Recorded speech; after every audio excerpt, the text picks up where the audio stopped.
There is a version of this show that almost nobody has ever seen. The animation is rough and unfinished, the colors are flatter than you remember, and the girl we would come to know as Katara is not called Katara at all. She is called Kaya, and she is speaking to us in voiceover, telling us about a boy she found frozen inside the ice. A boy voiced by an actor who never played him again. It was made to sell a series that did not exist yet, and then it was quietly set on a shelf and left there. That pilot is the very first of a long line of Avatar stories that were sketched, written, half-built, and put away. The lost episodes and the canceled stories that sit in the shadow of the ones you actually grew up with. Tonight we are going through all of it, slowly, from the far future world Avatar almost became to the film that just lost its way to cinemas. So get comfortable, turn the lights down low, we will be here a while, and if you have not subscribed yet, it does genuinely help us keep making these. Here is something that is easy to forget once a show becomes as beloved as this one. Avatar, The Last Airbender, did not arrive fully formed, it was not handed down whole.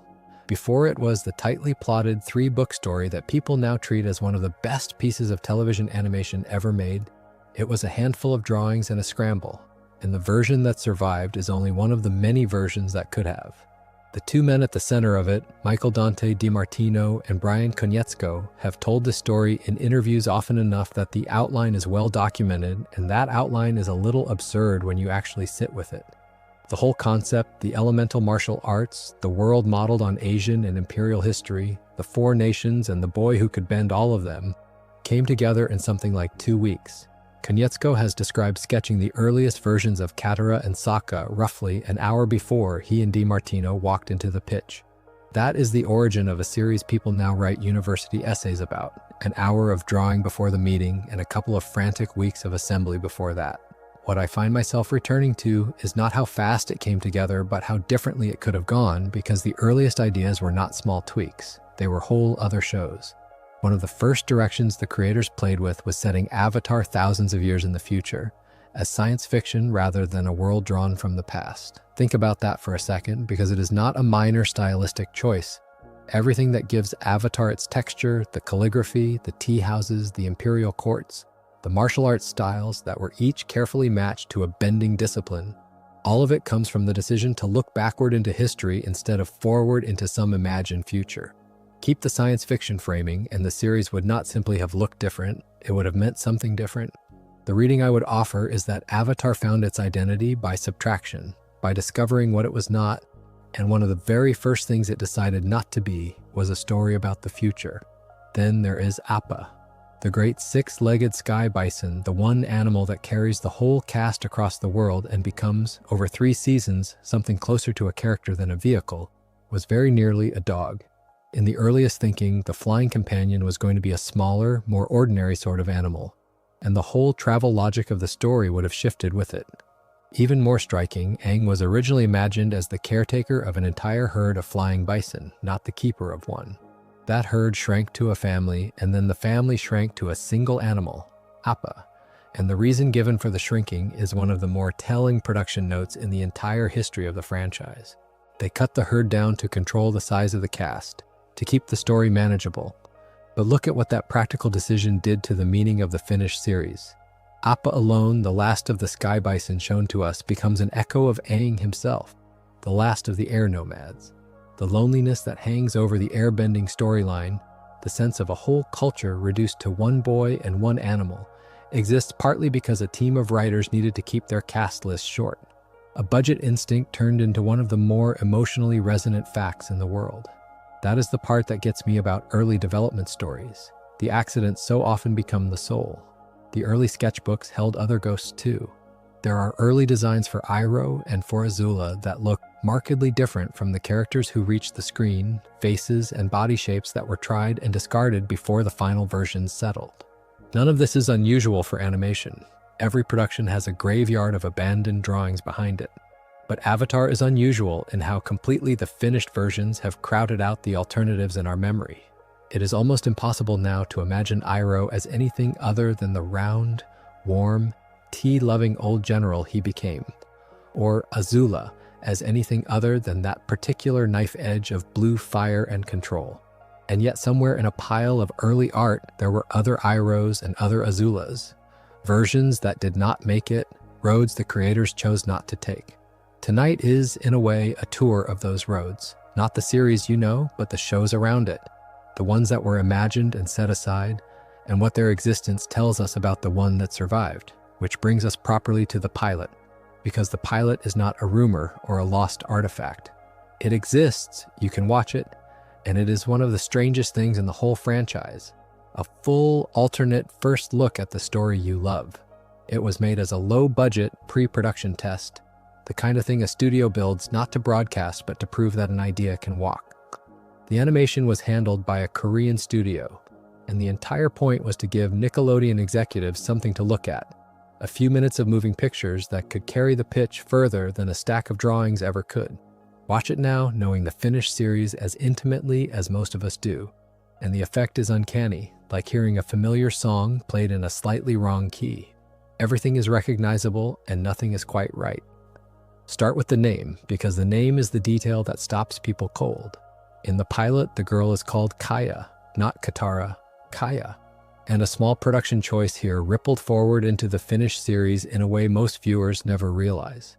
When the writer settled on Katara for that character, the name Kaya did not simply vanish. It was handed to Katara's mother, the woman who died in a Fire Nation raid protecting her daughter, the absence that shapes so much of Katara's grief across the series. So the name that once belonged to the heroine became the name of the mother she lost. I do not want to overstate a coincidence, but I find that quietly beautiful. The first version of Katara did not get erased. She got folded back into Katara's own history as the ghost at the edge of it. And because the franchise loves to reuse this particular name, there is a third Kaya much later, Aang and Katara's own waterbending daughter in the sequel series. 3 different characters, one name, and the thread that ties them all the way back runs through a pilot almost nobody watched. The differences do not stop at the name. In the finished series, the discovery of Aang in the ice is one of the great opening images. The glowing sphere under the water, the crack, the beam of light shooting into the sky. In the pilot, that drama is largely gone. Aang and Appa are already free of the ice near the start, and Kaya narrates the discovery to us rather than the story building it into a set piece we watch unfold. That change tells you something about what the creators learned between the pilot and the series, which is that Avatar works best when it shows you rather than tells you, when it trusts an image to carry the weight. The voices were different too. Aang was played by a different actor entirely, someone whose name many of you would recognize from other Nickelodeon and Disney work of the era, and the role passed to another young performer before the series proper. The accents across the cast were heavier and more pronounced. The Fire Nation armor was pricklier, spikier, a more aggressively menacing design that got softened and refined on the way to broadcast. Dozens of little audio and visual choices were tried here and later overwritten. None of these are enormous on their own. A name, an opening, a voice, a set of accents, a spikier helmet. But stacked together, they add up to a genuinely different tone, a version of Avatar that is rougher and broader and less sure of itself. What the pilot really preserves is a snapshot of a show still deciding how serious it wanted to be, how much it would lean on comedy versus weight, how gentle or how sharp its world should feel. The finished series made 100 small corrections away from that first draft, and every one of them nudged it toward the thing it became. If you ever want to understand why Avatar feels so controlled, so deliberate in its tone, the pilot is the control group. It is the story with the dial set slightly wrong, and it lets you hear exactly how far they turned it. For a long time, the pilot was a lost episode in the truest sense, something that existed but that almost no one outside the production could reach. Then its release history got strange. There was a moment around the middle of the 2000s when some viewers reportedly caught the unaired pilot by accident, a leak or a mishap that let a version of it slip out before anyone intended. Later it surfaced properly as a bonus feature on the Season 1 DVD box set, tucked in alongside a commentary track by DiMartino and Konietzko, where they walk through what they were thinking and what they changed. From there, it made its way onto digital storefronts, and eventually Nickelodeon simply put it online for free, a quiet acknowledgement that fans were going to find it one way or another, so it might as well be shared cleanly. So the lost episode is not really lost anymore. It is one of the few canceled things in this entire story that you can go and watch tonight, which, given how many of the others were burned or buried, is its own small mercy. There is a temptation when a beloved show has an alternate pilot to treat that pilot as a punchline, the funny old version with the wrong names. I would push back on that a little. What the pilot actually shows is how much of a great series is invisible labor, the choosing and rechoosing, the willingness to throw away a working version because a better one might exist. The pilot was good enough to sell the concept. Nickelodeon watched it and said yes. And the creators still went back and changed nearly everything about how it felt. That instinct to keep refining past the point where you have already succeeded is the thing that separates the Avatar we got from 100 competent cartoons that never became anything more. Now, about that heroine name turning up on a boy in a completely different corner of the development, because the pilot is not the only place where the finished cast started as something almost unrecognizable. The clearest example, and honestly one of my favorite pieces of trivia in all of animation, is Toph, the tiny blind earthbending prodigy, the girl who feels the world through the ground and hits harder than anyone twice her size, was originally conceived as a burly, muscular teenage boy. Not blind, not small, a jock, a big physical presence, the sort of character people at the time compared to a wrestler, all bravado and muscle. And in that early version, this character was set up as a foil to Sokka and in some tellings, a love interest for Katara, part of a love triangle the writers were toying with. Sit with how completely wrong that feels now, because the distance between that concept and the Toph we got is the distance between a generic idea and a great one. The turn, as it has been told, came from head writer Aaron Ehash, who floated the notion that it would be far funnier and far more interesting if this powerhouse earthbender were instead a small blind girl who could still flatten every big, tough opponent in her path. The joke of it, the tiny girl demolishing enormous men, was the seed. Konietzko has admitted he did not love the idea at first, and Toph went on to become his favorite character. That is the whole creative process in miniature, a good idea arriving as a joke, meeting resistance, and then winning everyone over so thoroughly that the original version becomes unthinkable. And the creators knew exactly what they had done, because they planted a wink about it right there in the series. Late in the third book, there is an episode where the characters go to a theater and watch a wildly inaccurate stage play of their own adventures, performed by the Ember Island players. In that play, Toph is portrayed by a large, muscular man with a booming voice, a joke that lands as absurd because the real Toph is a small girl. But knowing the development history, that gag reads as something richer than a random bit of comedy. It is a quiet salute to the version of Toph that almost was, the muscle-bound original hidden inside a punchline. The team took the character they nearly made and put him on a fictional stage as a joke, and most of the audience laughed without knowing they were watching a road not taken get its curtain call. Something worth understanding about Avatar, and this runs underneath the whole story of its lost episodes, is that the series spent almost its entire life auditioning. It never had the luxury of assuming it would continue. From the very beginning, it was structured as a run of proofs, each batch of episodes asking a network to let it make the next batch. The way it has been described, the writing team was first brought on to produce a small number of scripts, something like 5, strong enough to convince Nickelodeon that the concept could sustain a whole season, not a season, a handful of scripts to justify a season. That is the ground the whole thing was built on, provisional from the first day. You can see the shape of that pressure in how the earliest run of episodes was arranged. The first batch of 13 was built to end on a genuine high point. The episode centered on the Blue Spirit, in which a masked Zuko frees a captured Aang in a tense, near-silent rescue that leaves the two of them briefly, complicatedly on the same side. It is one of the finest episodes of the first book, and it was placed where it was on purpose as a closing argument, a way of showing the network exactly how good this thing could get when it stopped being a light-hearted adventure cartoon and let itself be tense and morally tangled. The team knew they were being watched, and they arranged their strongest work to land at the moment the decision was being made.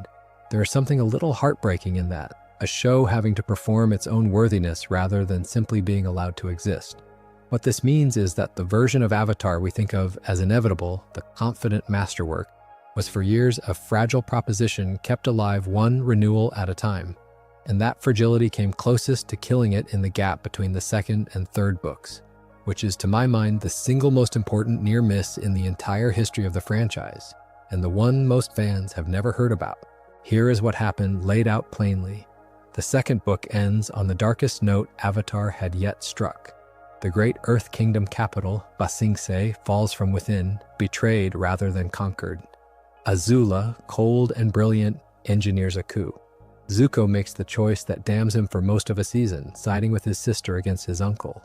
And in the climax, Aang, trying to reach the last stage of his power, is struck down by Azula's lightning and very nearly killed, saved only by Katara and the spirit water she carries.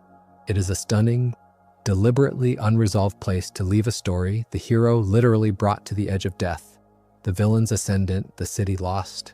And at exactly that moment, with the whole thing hanging on that cliff, Nickelodeon was not sure it wanted to continue. After the second book wrapped, the writing staff was, by the accounts that have been shared, laid off and sent home. Not for a week, for something on the order of 3 to 4 months. The network was on the fence about the series' future, weighing its ratings against its costs. And while the executives deliberated, the people who made Avatar simply had no jobs on it. It was, in the language the team has used, technically canceled, sitting in that limbo where nothing has been formally killed, but nothing has been renewed either. And the default outcome of that limbo, if no one intervenes, is death. Think about what that would have meant. The series would have ended on Aang struck down by lightning, Ba Sing Se fallen, Zuko lost to his worst instincts, and no resolution to any of it. The finale that people now hold up as one of the great endings in animation would never have been made. The whole third book, the invasion, the comet, Zuko's turn, the final confrontation with Ozai, all of it existed at that moment only as intention, and intention does not survive a cancellation. What saved it was, in large part, advocacy from inside the building. The account that gets repeated credits a Nickelodeon executive, Eric Coleman, with campaigning to bring the show back, arguing for it, keeping it alive in the rooms where these decisions get made. I want to be careful here, because these internal stories always flatten a complicated process into a single hero, and the real picture surely involved many people and many pressures, but the core of it holds up across sources. The series was genuinely on the edge, and someone with influence chose to fight for it. And that fight is the reason the third book exists at all. Every time the ending of Avatar has moved you, every time something in Sazin's comet has caught in your chest, you are feeling the result of a decision that could easily have gone the other way in a conference room in the middle of the 2000s. And there is a lovely, almost cruel irony buried in the timing, because the second book that so nearly ended the series also contains some of its very best material. It is the book where Toph joins the group and where she discovers metal bending. And I want to get this right because it is a detail people constantly garble. Toph does not learn to bend metal in some casual moment. She invents it under duress, trapped inside a metal cage. Late in the book, she is captured by a bounty hunter named Xin Fu, and her own former teacher, Master Yu, lured out by a forged letter made to look as though it came from her mother. Locked inside a metal container with no earth to bend, she does the thing no earthbender before her had ever managed. She senses the tiny traces of earth still buried in the refined metal, the impurities, and she bends those, wrenching the container open and freeing herself. It is one of the great character moments in the series, a blind girl inventing an entire new discipline out of pure stubbornness and refusal to be held. And it sits inside the exact stretch of the story the network almost decided not to continue. The thing that nearly got canceled was also the thing doing its finest work. When Avatar did come back for its third and final book, it came back wounded, and the shape of that wound is another piece of the lost episode story that rarely gets told. Having lost several months while the network decided its fate, the production was behind, and it never fully caught up. What followed through the making of the final book was what has been described as a rolling hiatus, a strange, staggered schedule where different parts of the team took stretches of time off to let the rest catch up. Storyboard artists and designers would step away for months at a stretch so that the writing could get far enough ahead for them to have something to draw. It was not a clean, well-resourced march to the finish. It was a series of pauses and sprints, a production breathing in fits, trying to make a coherent final season out of a schedule that kept fracturing. And this is the thing I keep turning over. That final book, made under those conditions, out of a staff that had been scattered and reassembled, working on a stop and start schedule with the memory of near cancellation still fresh, is the book that contains the invasion of the Fire Nation, the fall and redemption of Zuko, the Ember Island episodes, and the 4-part finale that a large part of the audience considers close to perfect. 21 episodes, the longest of the 3 books, delivered under the least stable circumstances of the 3. If you did not know the backstory, you would assume the finale was the product of a confident, well-funded team gliding to a triumphant close. Instead, it was the product of people who had already almost lost the whole thing and were determined not to waste the second chance they had been given. I think you can feel that determination in the finished work, even if you cannot name it. There is an intensity to the ending of Avatar that reads, in hindsight, a little like relief. That ending itself was not supposed to be the size it became. The finale, Sozan's Comet, was originally planned as a 3-part story. What it turned into was a 4-part, feature-length event, running something close to an hour and a half, aired together as a single television movie in the summer of 2008.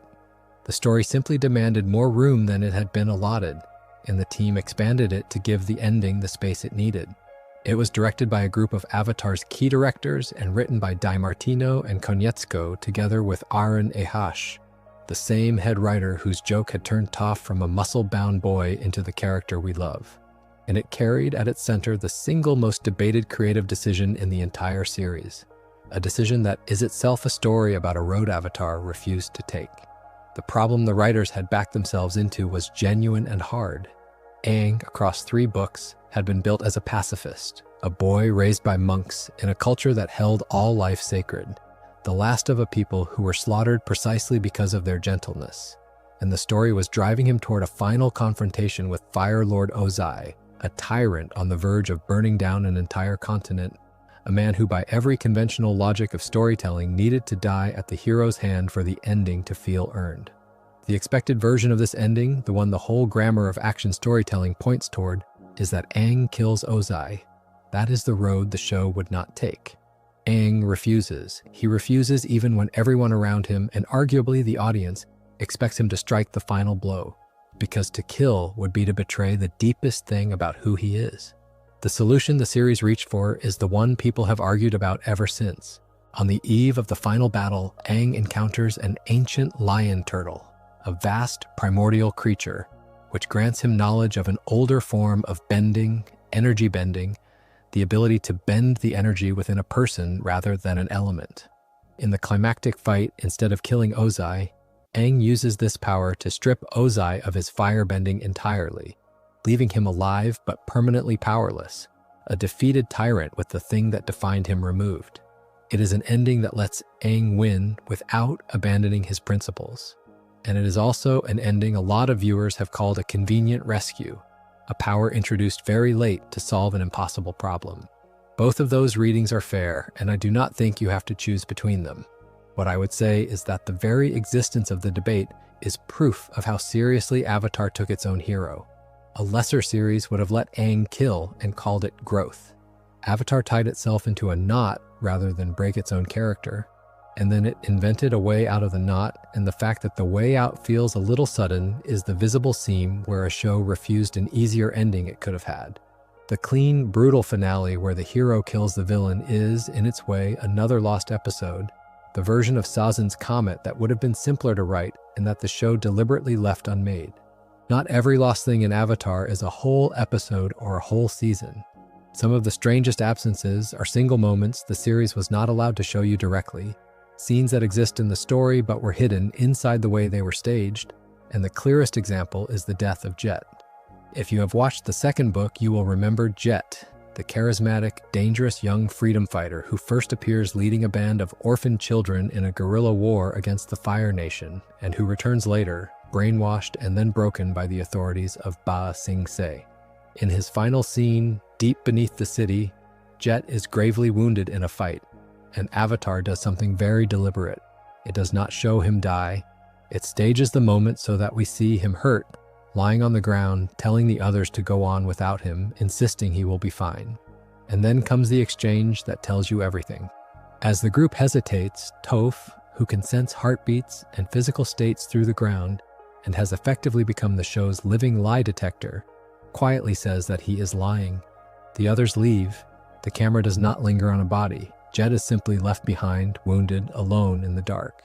For years, this was one of the more argued about moments among fans, precisely because the show refused to be explicit. Some viewers held out hope that he had survived. The ambiguity was not an accident of storytelling. It was a product of the rules the series was operating under.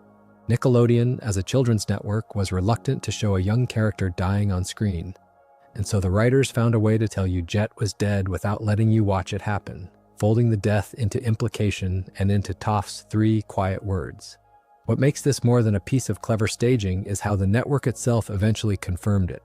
When the episodes were later rebroadcast with an on-screen trivia feature, a version of Avatar with little factual pop-ups added, one of those pop-ups addressed the question directly, stating for the record that Jet is dead. So the death the show was not allowed to depict was later officially confirmed in a caption, a strange little afterlife for a scene that had to hide its own meaning. I find that genuinely moving as a piece of craft. A show tells you a child has died without being permitted to say so, trusts a blind girl's line reading and the audience's intelligence to carry the weight, and then, years later, the network quietly admits in writing what the episode could only imply. The full, unobscured version of Jet's death, the one where the camera does not look away, is another episode that was never allowed to exist, and the series made something better out of not being allowed to make it. Let me pull us somewhere lighter for a moment, because not all of Avatar's lost material is heavy, and some of it is downright silly in a way fans treasure. Alongside the serious business of the main series, the production made a small handful of bonus shorts that were never aired as episodes and were instead tucked away on home video releases, the sort of thing that only turns up if you go looking. These were done in an exaggerated, big-headed Chibi style, the characters drawn as squashed and rounded cartoons, and they are gloriously unconcerned with the weight of the main story. There is one built around a bending competition, one involving the swamp and a bit of improvised waterbending sport, and, my favorite in concept, one centered on the cast preparing for a school dance, complete with all the awkward romantic tangles that setup implies. They are affectionate, self-aware little jokes, Avatar letting its characters relax in a way the actual series, with its war and its stakes, rarely could. These shorts matter more than their runtime suggests, and here is why. They are the clearest surviving glimpse of Avatar's other self, the lighter, gag-driven comedy the show could have been if it had leaned all the way into its silliest instincts. Remember that this started as a Nickelodeon action comedy and that the earliest pilot had the dial turned toward broader humor. The Chibi shorts are that broader show given a tiny, sanctioned space to exist, cordoned off on a bonus disc where it cannot interfere with the serious storytelling.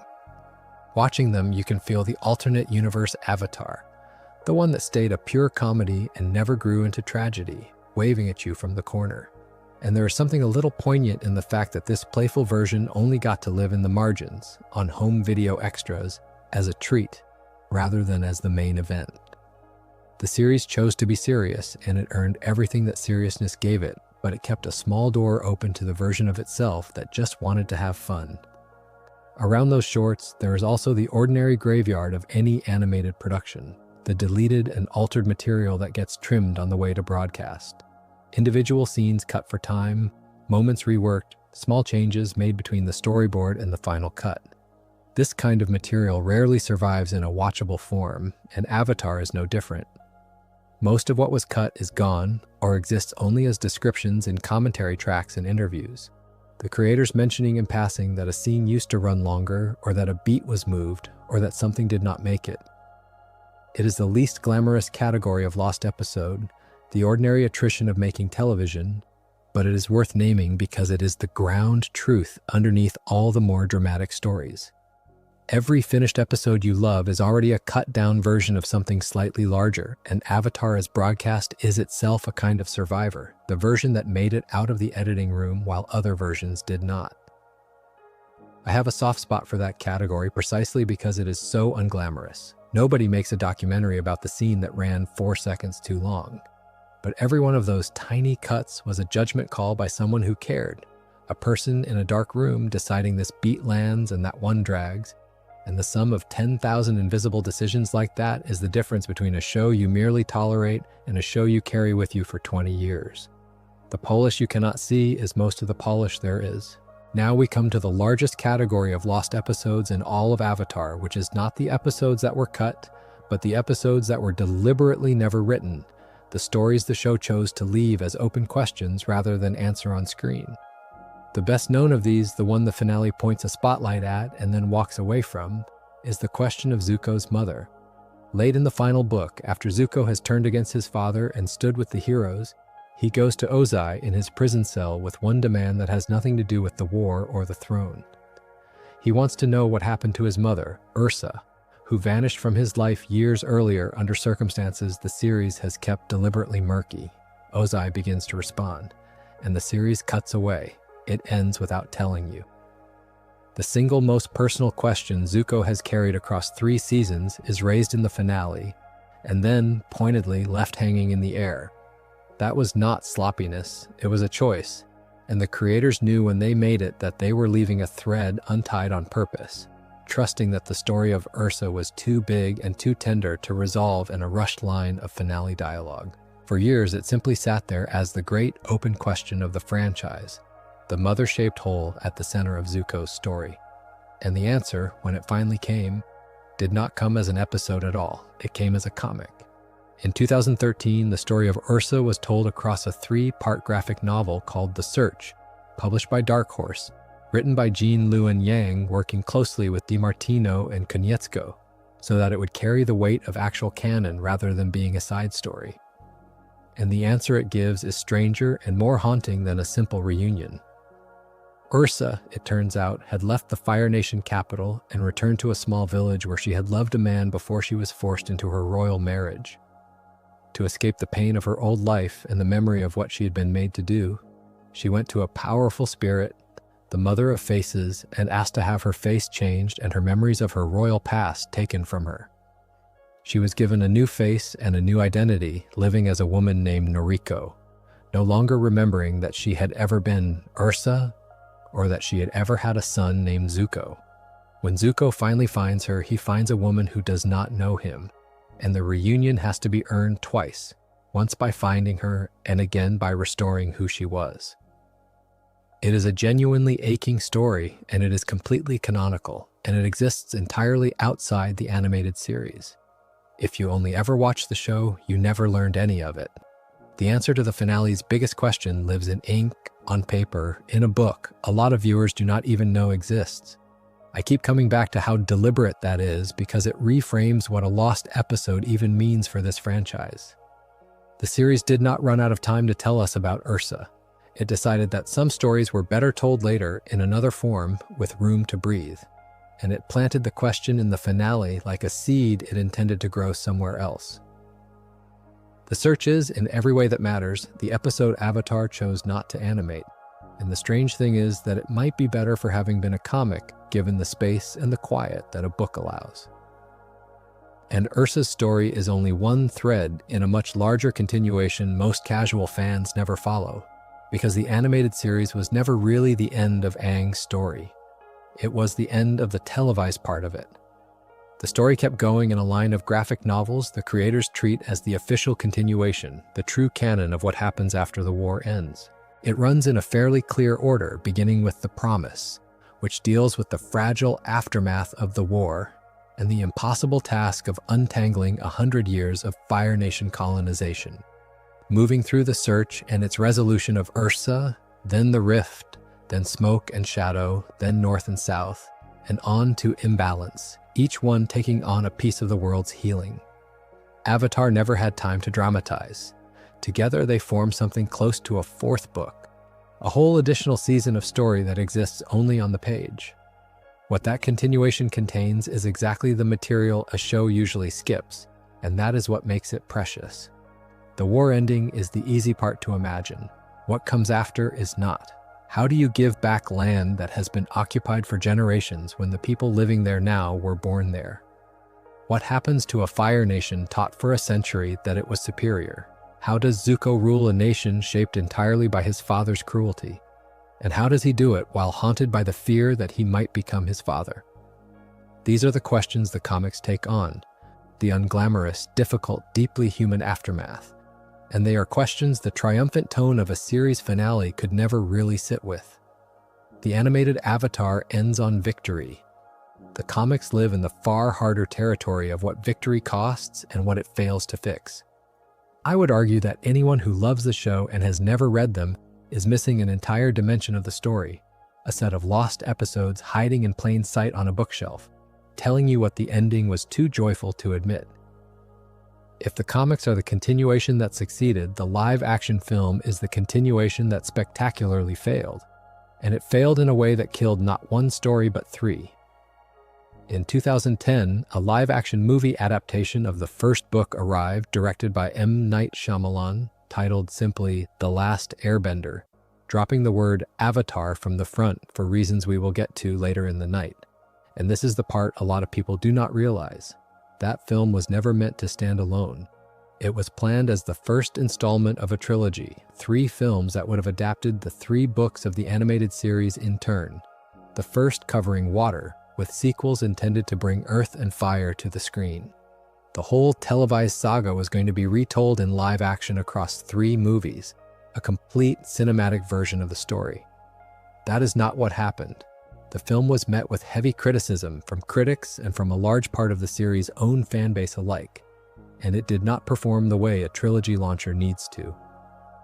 Among the documented objections was the casting, which drew significant public criticism at the time for taking a world so deeply rooted in Asian and Inuit cultures and placing actors of different backgrounds in several of the central heroic roles, a controversy that became one of the more cited examples of its kind in that era of Hollywood. There were also widely noted changes to the pronunciation of the characters' own names, small things that to devoted fans felt like the film did not understand what it was adapting. I am going to stay neutral on the people involved because that is the honest way to talk about real filmmakers, but I can state the outcome plainly. The reception was poor enough that the planned sequels were never made. The second and third films, the ones that would have adapted the fall of Ba Sing Se and the confrontation with the Fire Lord in live action, were permanently shelved. They exist now only as intention, so there is an entire alternate live-action Avatar saga that died in its cradle. 2 whole films containing live-action versions of everything that makes the second and third books extraordinary, planned and then quietly abandoned when the first one stumbled. The single movie that got made remains a standalone, an orphaned first chapter of a trilogy whose other chapters will never come. And the reading I would offer connects to everything else we have covered tonight. Avatar's story on screen has repeatedly been a story of intended larger things getting cut down to what survived. The trilogy became one film. The finale's clean ending became a knot the series tied on purpose. The herd of bison became one appa. Over and over, the pattern is the same. The grand plan reduced to the fragment that made it out. And the live-action trilogy is the pattern at its most brutal, a planned saga reduced to a single film most fans would rather forget. What makes the timing of that failure especially consequential is what it took down with it, because the live-action film did not just cost us 2 sequels. It reshaped the entire future of the animated franchise, and it did so by getting in the way of a very different project that had been floated. Before the movie consumed the franchise's attention, there had reportedly been an idea to give Aang's story a proper epilogue in the form of a full-length animated feature, a movie made in the style of Avatar itself, continuing the story the series had told. That animated epilogue was not the priority. Nickelodeon put its weight and its hopes behind the live-action film instead, and while that film was being made and then failing, the animated epilogue idea sat to one side. Once the live-action film had flopped, the appetite for revisiting Aang's era in any form cooled considerably. A full 4th book of the animated series, a direct continuation of Aang's own adventures, was, by the accounts that have been shared, never really in the cards. This is a spot where I have to be careful, because fan lore tends to inflate a soft plan into a firm one. You will hear people say there was a whole planned 4th season of the original series, sometimes attached to a specific arc about redeeming Azula, and the truth is more modest and more interesting than that. There's no strong documentation of a concrete, green-lit 4th book with a mapped-out story. What is well supported is the shape of the decision, which is that a direct continuation of Aang's story was set aside, and that when the creators did return to the world, they chose not to extend Aang's tale at all, but to leap forward in time and tell a new one. The lost 4th book, people imagine, was never really a lost episode in the way the pilot was. It was a fork in the road, and the creators took the other path, and that other path led to something that would have its own long, strange history of near cancellations and forced changes. The animated epilogue that might have closed Aang's story became instead the sequel series about the Avatar who came after him. That sequel is The Legend of Korra. And its production history is, if anything, even more of a roller coaster than the original, a story of a project that kept being asked to change its own size and shape while it was being made. The thing to understand first is that Korra did not begin life as the 4-season epic it became. It began as something much smaller. The initial idea was a standalone miniseries, a self-contained story of about 12 episodes, set generations after the original, following a new avatar, a young woman named Korra, in a single tight arc that could stand entirely on its own. 12 episodes and done. That was the pitch. That was the shape it was greenlit in. The whole first book, with its self-contained villain and its complete emotional arc, was built to be the entire story, which is exactly why that first season feels so unusually tight and finished, because it was designed to be the only thing there was. Then the first book aired, and it did well, drawing a large audience, and Nickelodeon's appetite changed. In the middle of 2012, an additional order came down, 26 more episodes, expanding the tidy 12-episode miniseries into a 4-book, 52-episode series, quadrupling the scope of a story that had been designed to end after 1 season. And you can feel the seams of that expansion if you know to look for them. The reason the first book resolves so completely, the reason it ties off its central conflict so definitively, is that it was never supposed to continue. The later books had to find new stories to tell in a world whose first chapter had been written as a conclusion. This is one of the quiet reasons Korra feels so different from Avatar as a piece of storytelling. The original was plotted from the beginning as one 3-book arc, a single journey to a single ending. Korra was a self-contained story that got asked again and again to keep going, and each book had to reinvent what the series was about almost from scratch. Some viewers hold that against it. I think it is one of the more fascinating things about it, a show visibly improvising its own continuation, growing a spine 1 vertebra at a time. Growing was not the only pressure Korra was under, because even as it expanded in episode count, it was losing its grip on a stable place to air. The original Avatar had survived being technically cancelled once, in that gap between its 2nd and 3rd books. Korra faced a slower, stranger version of the same fight, a war of attrition with its own network over scheduling, time slots, and ultimately over whether it belonged on television at all. There were long delays between books, uncertainty about when the next season would even appear, and a sense, reported at the time, that the show was not being treated as a priority in the way its pedigree might suggest. And then, partway through its 3rd book, the network did something that at the time felt like a death sentence. It pulled Korra off traditional television and moved it to digital-only release. The way this unfolded is worth sitting with because it captures how precarious even a beloved franchise can be. Around the midpoint of the 3rd book, after only a portion of the season had aired on television, Nickelodeon shifted the remaining episodes to online distribution, releasing them through the network's website and app and through digital storefronts rather than as broadcast events. Officially, this was framed by the network and by the creators trying to make the best of it, as a move rather than a cancellation, a recognition that the audience was watching online anyway. And there is some truth in that framing. But it is hard to read the mid-season yank off the air as anything other than a network stepping back from a show it no longer knew how to place. The creators themselves, in public comments at the time, had to gently push back against the perception that the series was being killed, insisting it was continuing, just in a different form. When you have to reassure your own audience that your show is not being canceled, Avatar is in a fragile place. And this is the thing I find remarkable about that 3rd book. Many fans consider it the strongest run of episodes in the entire sequel series, its villains the boldest, its stakes the highest, its action the fiercest. It is, by a wide consensus, Korra at its very best, and it is precisely the book that got shoved off the air midway through, exiled to the internet while it was doing its finest work. There is that pattern again, the same one that haunts the original series, the show doing its best work at the exact moment the network was least sure what to do with it. Whatever you think of Korra as a whole, the fact that its finest season is also the one that got pulled from television tells you something true and a little sad about how these decisions get made, which is that quality and support do not always travel together. And sometimes a show has to keep getting better while the ground disappears from under it.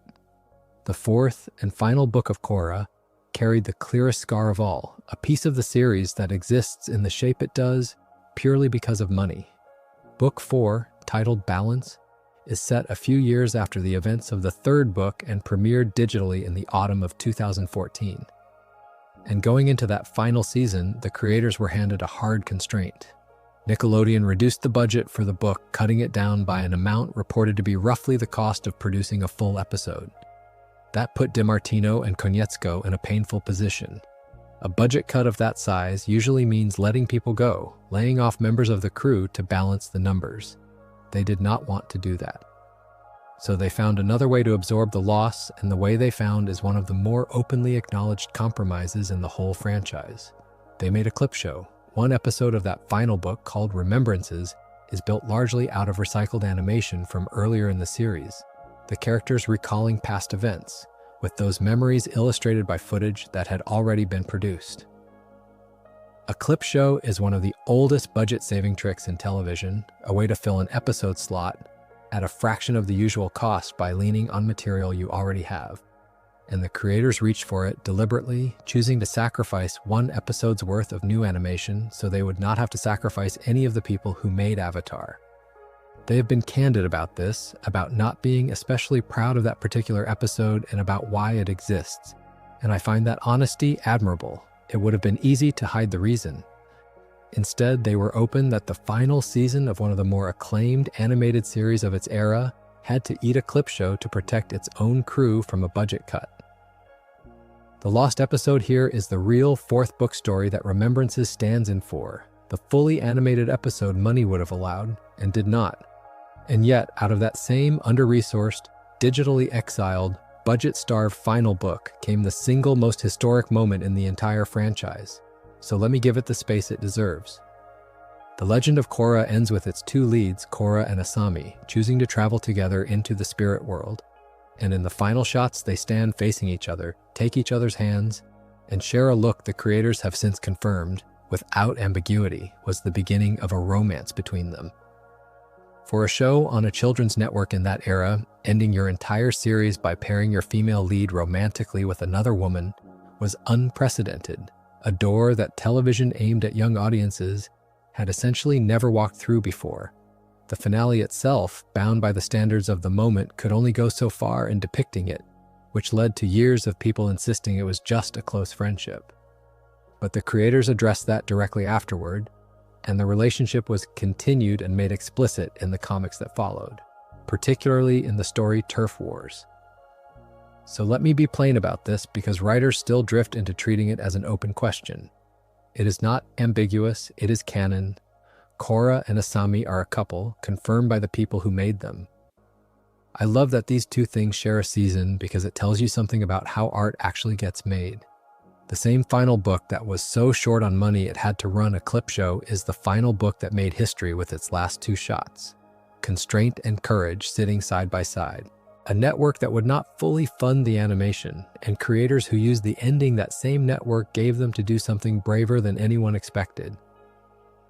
If you ever want a single season that captures the whole strange tension of this franchise, the way it was forever fighting for resources while changing what its medium was allowed to show, it is the last book of Korra, poor and bold at the same time.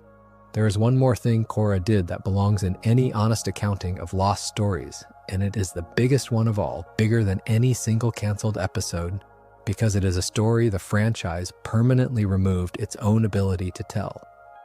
It happens in the finale of Korra's second book, and I want to lay it out carefully because it changed the rules of the entire universe going forward. Across all of Avatar, one of the deepest and most beautiful ideas is that the Avatar is never truly alone, because the Avatar carries the memories and can commune with the spirits of all the Avatars who came before, an unbroken chain of past lives stretching back through Aang, Roku, Kyoshi, and every incarnation before them, all the way to the very first Avatar, a man named Wan, who fused with the spirit of light and peace, Rava, at the beginning of the current age. That connection to the past lives is the spiritual backbone of the whole mythology. It is how the Avatar seeks counsel, how Aang could turn to Roku, how wisdom passes down the chain across thousands of years. In the second book of Korra, that chain is broken and broken permanently. The antagonist, Korra's own uncle Unalaq, working to unleash a dark spirit, manages to tear Ra'ava, the light spirit bound to every avatar across the whole cycle, out of Korra and destroy it. And when Rava is destroyed in that moment, the connection to all of Korra's past lives is severed with it.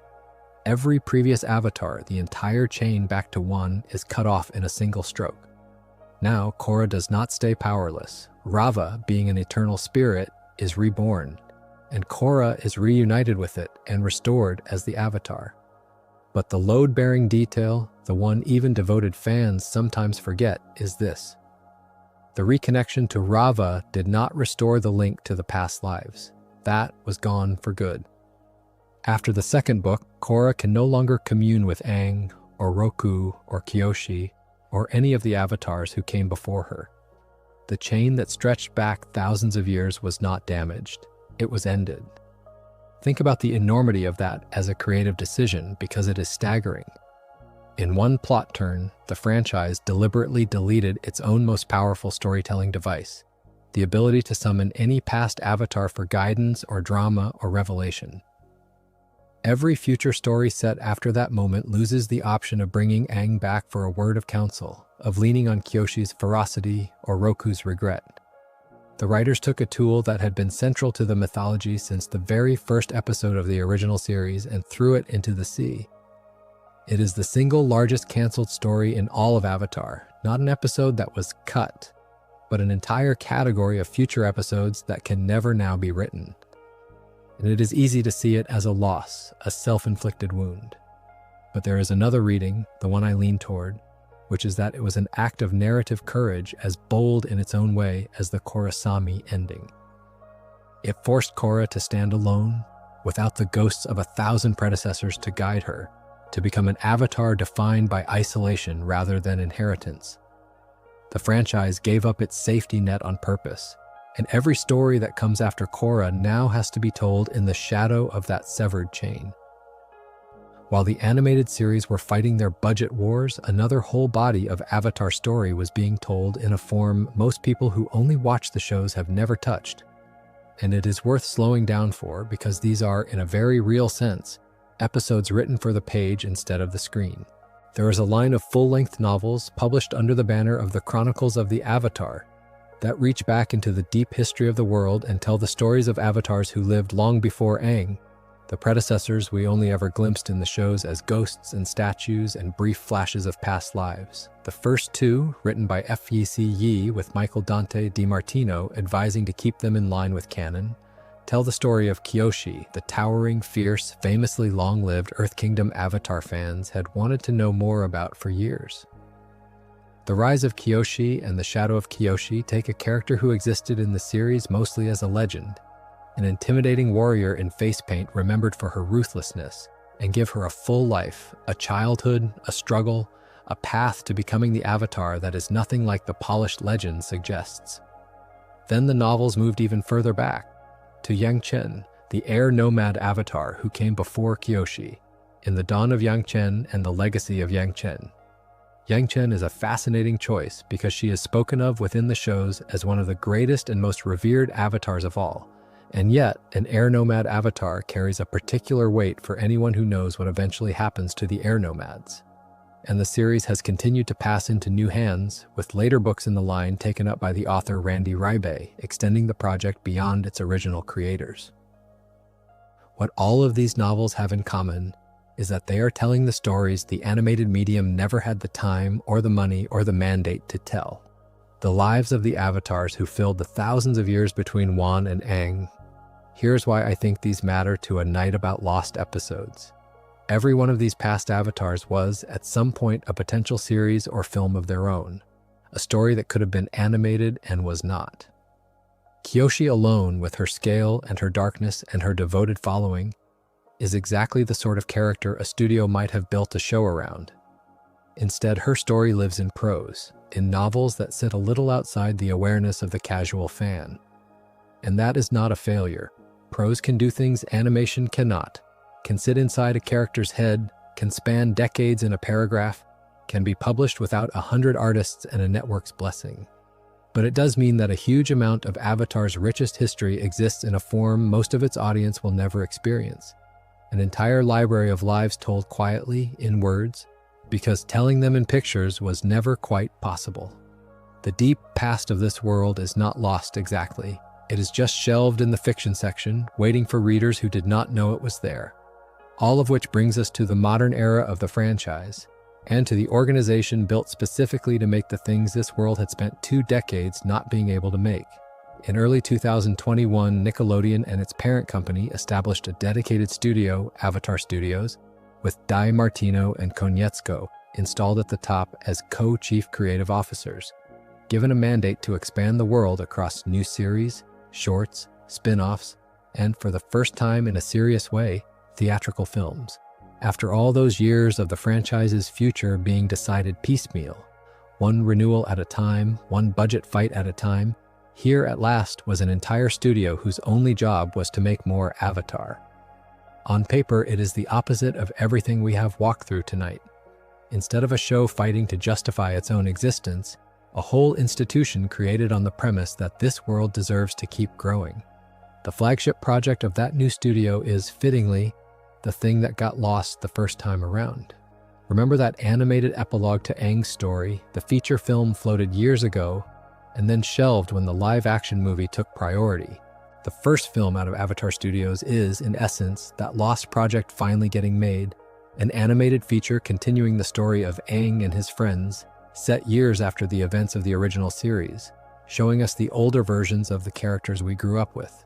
It has been directed by Lauren Montgomery, a filmmaker with deep roots in animated features, and written by Tim Hedrick and Christopher Yost, and the studio assembled a voice cast that includes the musician Eric Nam as the adult Aang and the actor Dave Bautista in a villain role. Around the middle of 2022, the studio indicated that this was not a one-off, but the beginning of a slate, describing a plan for 3 standalone animated films set in the Avatar world. So the thing that was cut in the wake of the live-action failure, the animated continuation of Aang's own story, is the very thing the new studio chose to build first. There is a kind of justice in that, the lost episode of a generation ago becoming the founding project of the franchise's second life. But if you have been listening closely tonight, you already suspect that a story about Avatar and a movie about Aang is never going to have a smooth road. And this one, right up to the present, has been anything but smooth. The film that was meant to be the triumphant proof that Avatar Studios could deliver has instead become the latest chapter in this franchise's long history of plans that change shape while you watch them. Start with the title, because even the name of this film has refused to hold still. Over the course of its development, it has been referred to under a series of different titles, shifting from one wording to another as the project evolved. It has been called at various points by a name centered simply on Aang as the Last Airbender, then by a version that framed it as a legend, then by another arrangement of those same words. I am deliberately not betting on which wordmark ends up on the final poster, because the honest state of things is that the title has changed more than once and reporting on the exact final form has been inconsistent. And there is a lovely piece of history hiding in that churn, because one of the titles the film has carried, the version built around the phrase "The Legend of Aang," echoes something from the franchise's past. In several parts of the world, the original series was not called Avatar, The Last Airbender at all. It was retitled to lead with The Legend of Aang, and the reason for that, which we will come back to before the night is out, is a tangle involving another, much larger movie that happens to share a single word with this franchise. So the new film reaching back for that phrase is, whether by design or by accident, reaching back for a name the series itself has worn before. The title churn, though, is a small thing next to what happened to the film's release, which is the part that turned quiet anticipation into genuine fan upset. For a long stretch, the plan for this movie was that it would be a proper theatrical release, an Avatar story on the big screen at last, done right this time by the people who actually made the world, a kind of correction for the live-action film that had disappointed everyone years before. That was the promise. A real cinematic Avatar, animated, canonical, in theaters. And then, in the final stretch before its arrival, that promise was withdrawn. The plan for a wide theatrical rollout was scrapped, and the film was redirected toward a streaming release on the company's own platform instead, with, at most, a very limited theatrical presence of the kind studios arrange for awards eligibility rather than for audiences. I want to be honest that the exact dates here are slippery because the reporting shifted over time, with different sources citing different premiere dates across a span of months, and I would rather tell you plainly that the date has moved than pretend to a precision I do not have. What is consistent across the reporting and what you can hold on to as the solid fact is that the big theatrical release these fans were promised was canceled in favor of streaming. For a fan base that had waited years, that had watched a beloved franchise stumble in live action and then rebuild itself around a new studio, the loss of the theatrical release landed hard. The reaction was loud and unhappy, a sense that the movie was being downgraded, shuffled off to a streaming service rather than given the cinematic event it had been sold as. And into that already tense moment came one more twist that could have come from a thriller. Ahead of the film's release, a leak reportedly occurred, some portion of the movie escaping before it was meant to, and the matter was placed under investigation. So the flagship film of the new Avatar era arrived under a small cloud, its theatrical dream canceled, its fans frustrated, and its own contents apparently the subject of a leak inquiry. It is, in a strange way, the sort of outcome only Avatar produces, a project that had to fight and change and absorb setbacks right up to the moment it reached the audience, exactly like the shows that came before it. I find myself oddly tender toward this film because of all that, because it inherited the franchise's entire history of struggle without meaning to. It was supposed to be the easy triumph, the well-funded proof that this world's future was secure. Instead, it became one more Avatar story about a plan getting reshaped by forces outside anyone's control. A theatrical release turning into a streaming release. A clean rollout turning into a leak investigation. A title that could not settle on itself. The lost episode here is not the film. The film exists, and by the time you're hearing this, it may well be out and watchable. The lost thing is the version of its arrival fans had imagined, the big screen premiere, the cinematic event, the correction of old wounds. That version was canceled, and what replaced it is quieter and more complicated, which, if you have been paying attention tonight, is the way this franchise has almost always worked. The Aang film is also not meant to be the only movie, and this is where we cross from things that exist into things that have only been spoken of, the projects that live in the uncertain space between announcement and reality. Alongside the Aang feature, there have been reports of other Avatar Studios films in development, and I want to handle these gently, because trade reporting and rumor blur together fast, and dates in this space slip constantly. There has been talk of a film centered on Zuko as Fire Lord, exploring his reign after he takes the throne, which would be a natural and welcome subject given how much of the comics deal with exactly that struggle. And there has been talk of a film about Kyoshi, the same towering Earth Kingdom avatar whose story the novels told, brought at last into animation. Reports have circulated about these projects, sometimes attaching dates, sometimes hinting at early casting. But I have to be honest with you about their status because honesty is the whole point of a video like this. These films are, at best, in development, and development is not release. Dates that were floated have slipped, announcements have not turned into trailers.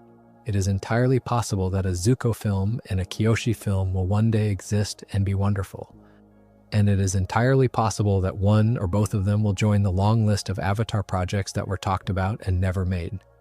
Until there is a finished film with a locked release, the responsible thing is to treat them as intentions rather than facts, promising shapes on the horizon that may or may not arrive. The franchise has taught us again and again that the distance between a plan and a finished thing is enormous, and that plenty of stories die somewhere in that gap. Not every future project is stuck in that uncertain gap, though. One of them is real and coming, the next full series, and it is worth spending real time on because of what it reportedly does to a character we love.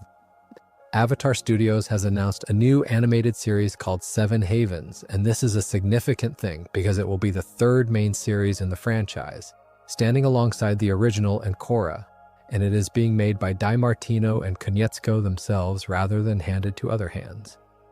It is being produced in two-dimensional animation in the hand-drawn tradition of the shows that came before rather than as computer animation, which many longtime fans took as a reassuring sign that it means to feel like the Avatar they know. The order, as announced, is for 2 seasons of 13 episodes each, and it is slated to arrive on the company's streaming platform, with the year attached sitting a little further out than the Aang film.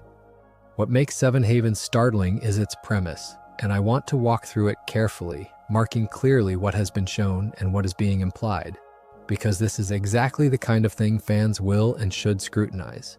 The series is a sequel to Korra, set in the same line of the story, and it opens in a world shattered by a devastating cataclysm, some apocalypse-level event that has broken the world the previous series left behind. Out of that ruined world, a new avatar emerges, and the striking detail is this.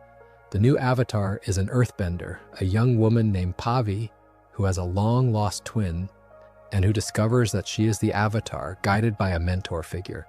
So far, so much like the beginning of every Avatar story, a young person discovering their destiny. But the framing is darker than anything the franchise has opened with before. Within Seven Havens, the Avatar is not a hero the people are waiting for. The new Avatar, and Korra alongside her, are branded as something closer to a threat, spoken of as though they are responsible for the catastrophe, humanity's destroyers rather than its saviors. And then there is the detail that made fans go quiet when the first look arrived, which I am going to frame precisely as an implication rather than a confirmed fact, because that is what it is. The early promotional material has been widely read as hinting at Korra's fate, and the strong impression many took from it is that Korra may be dead or near it in the time frame of this new series. I want to be very clear about the register of that claim. Nothing I have seen constitutes an official, plain statement that Korra has died. What exists is a teaser and a framing a great many people interpreted as pointing toward Korra's death or downfall, and the creators letting that ominous impression stand. So treat it as what it is, a heavily implied and deeply ominous possibility rather than a settled fact. But even as an implication, it is a bold and slightly heartbreaking way to build anticipation, taking the vibrant, hard-won hero of the last series and casting her into a shattered future as either a fallen figure or an outright villain in the eyes of the world she once saved. If that holds, and if Seven Havens really does open on a broken world that blames its avatars and a Korra who is gone or condemned, then this franchise is doing something remarkably brave with its own legacy, refusing to let its heroes rest as triumphant statues and instead dragging them into consequence and ruin. It is the same instinct that severed the past lives, the same instinct that ended one series on an unprecedented romance, a willingness to break its own comfortable patterns. Seven Havens is not a lost story, it is the opposite, a found one, a future being actively built. But it is being built on the bones of the world we knew, and if the implications hold, it is asking us to watch a beloved hero become a cautionary tale. I will be watching it with a knot in my stomach, and I suspect a lot of you will be too. For every project like Seven Havens that makes it to the light, though, this franchise has a shadow history of things that were announced with enormous confidence and then died, and nowhere is that clearer than in video games. In 2024, there was an announcement that excited people, a large-scale, big-budget Avatar role-playing game developed under a working title along the lines of Ice Wars, produced by the company's own game studio in partnership with an experienced developer. The pitch was grand. It was described in the language these announcements always use as the biggest video game in the history of the franchise, a major production with a release window a few years out. And the story premise was the juiciest part for lore-hungry fans. Rather than retelling a story we knew, it was set to feature an entirely new, never-before-seen avatar, placed thousands of years in the past, developed in close collaboration with Avatar Studios so that it would count, so that it would matter to the canon. An unknown avatar from the deep past in a sprawling game world, made with the blessing of the people who own the mythology. It sounded like a dream. And then it was canceled, or at least suspended so indefinitely that the difference stops meaning much. By 2026, reporting indicated that the big Avatar role-playing game had been shelved, the studio reportedly redirecting its resources toward other properties. There was some softening around the edges of the news, with one of the people involved characterizing it not as a hard death but as a significant setback, hinting that there might be more to say down the line, that the door was not entirely closed. I will pass that nuance along faithfully because it is fair to the facts, but the plain reality is that the biggest Avatar game ever promised is not being made on the schedule it was announced with. and may not be made at all, and the never-before-seen avatar of the deep past it would have introduced has, for now, gone back into the drawer of things this world imagined and did not build. And it was not the only game to fall. Around the same period, a separate multiplayer fighting game based on the franchise was also reportedly canceled, another announced project that dissolved before it could reach players. 2 games, 2 premises, 2 teams, gone within the span of a couple of years, adding their names to the long list. And I will be honest about how that lands for someone who loves this world. A game is the one form where you do not simply watch a place, you live inside it, walk its streets, feel its distances, and the promise of an avatar world you could inhabit for 100 hours was a different kind of promise than a film or a comic. Losing that is not the same as losing an episode. It is losing a door you were told you could finally walk through and having it close while your hand was still on the handle. I do not say that to be dramatic. I say it because the disappointment was real, and pretending otherwise would be dishonest to the people who felt it. And there is a particular sadness in what the big role-playing game would have introduced, because it was going to give us something the franchise had never given anyone before. An entirely new avatar from the deep past, a person who had never appeared in any show or comic or novel, brought to life for the first time in a sprawling world you could actually walk through. Think about that. Somewhere in the plans for that game, there was a fully imagined avatar with a name and a face and a story, an incarnation from thousands of years ago that the creators had shaped in close collaboration with the studio. And when the game was shelved, that person went back into the dark before most of us ever learned who they were. It is one thing to cancel a project. It is another to cancel a person, a whole new link in the great chain of avatars who was going to be born, and then simply was not. That unknown ancient avatar, glimpsed only in a few pieces of promotional art before the plug was pulled, may be the single most tantalizing lost character in the entire franchise. A life the world invented and then chose not to live. Let me turn now from the stories canceled by studios to a different kind of unmade episode, the one the show chose never to put on screen because it was simply too terrible to show. And there is no clearer example in all of Avatar than the event the entire series is built on top of. The premise of the series, the thing that gives it its title, is that the air nomads are gone, wiped out, and that Aang is the last airbender, frozen in the ice for 100 years while the world moved on without him. But think about how Avatar actually handles the moment of that destruction, because it is one of the more deliberate acts of restraint in the whole series. It does not show you the genocide. Here is the canon of it, stated plainly. Generations before Aang wakes, the Fire Lord Sozin used the tremendous power granted by the passing of Sozin's comet, the same comet that becomes the ticking clock of the final book, to launch a coordinated attack on the air nomads, aiming to wipe them out entirely. The strategic logic behind it was chillingly specific. Sozin knew that the next avatar in the cycle would be born an airbender, and by destroying all the air nomads he hoped either to kill that avatar or to break the cycle of reincarnation itself. It was not war in any ordinary sense. It was an attempt to erase an entire peaceful people from the world, and it very nearly succeeded because Aang, the airbender avatar Sozin was hunting, survived only by the accident of being frozen in ice for the next 100 years, hidden from a slaughter he did not know was happening.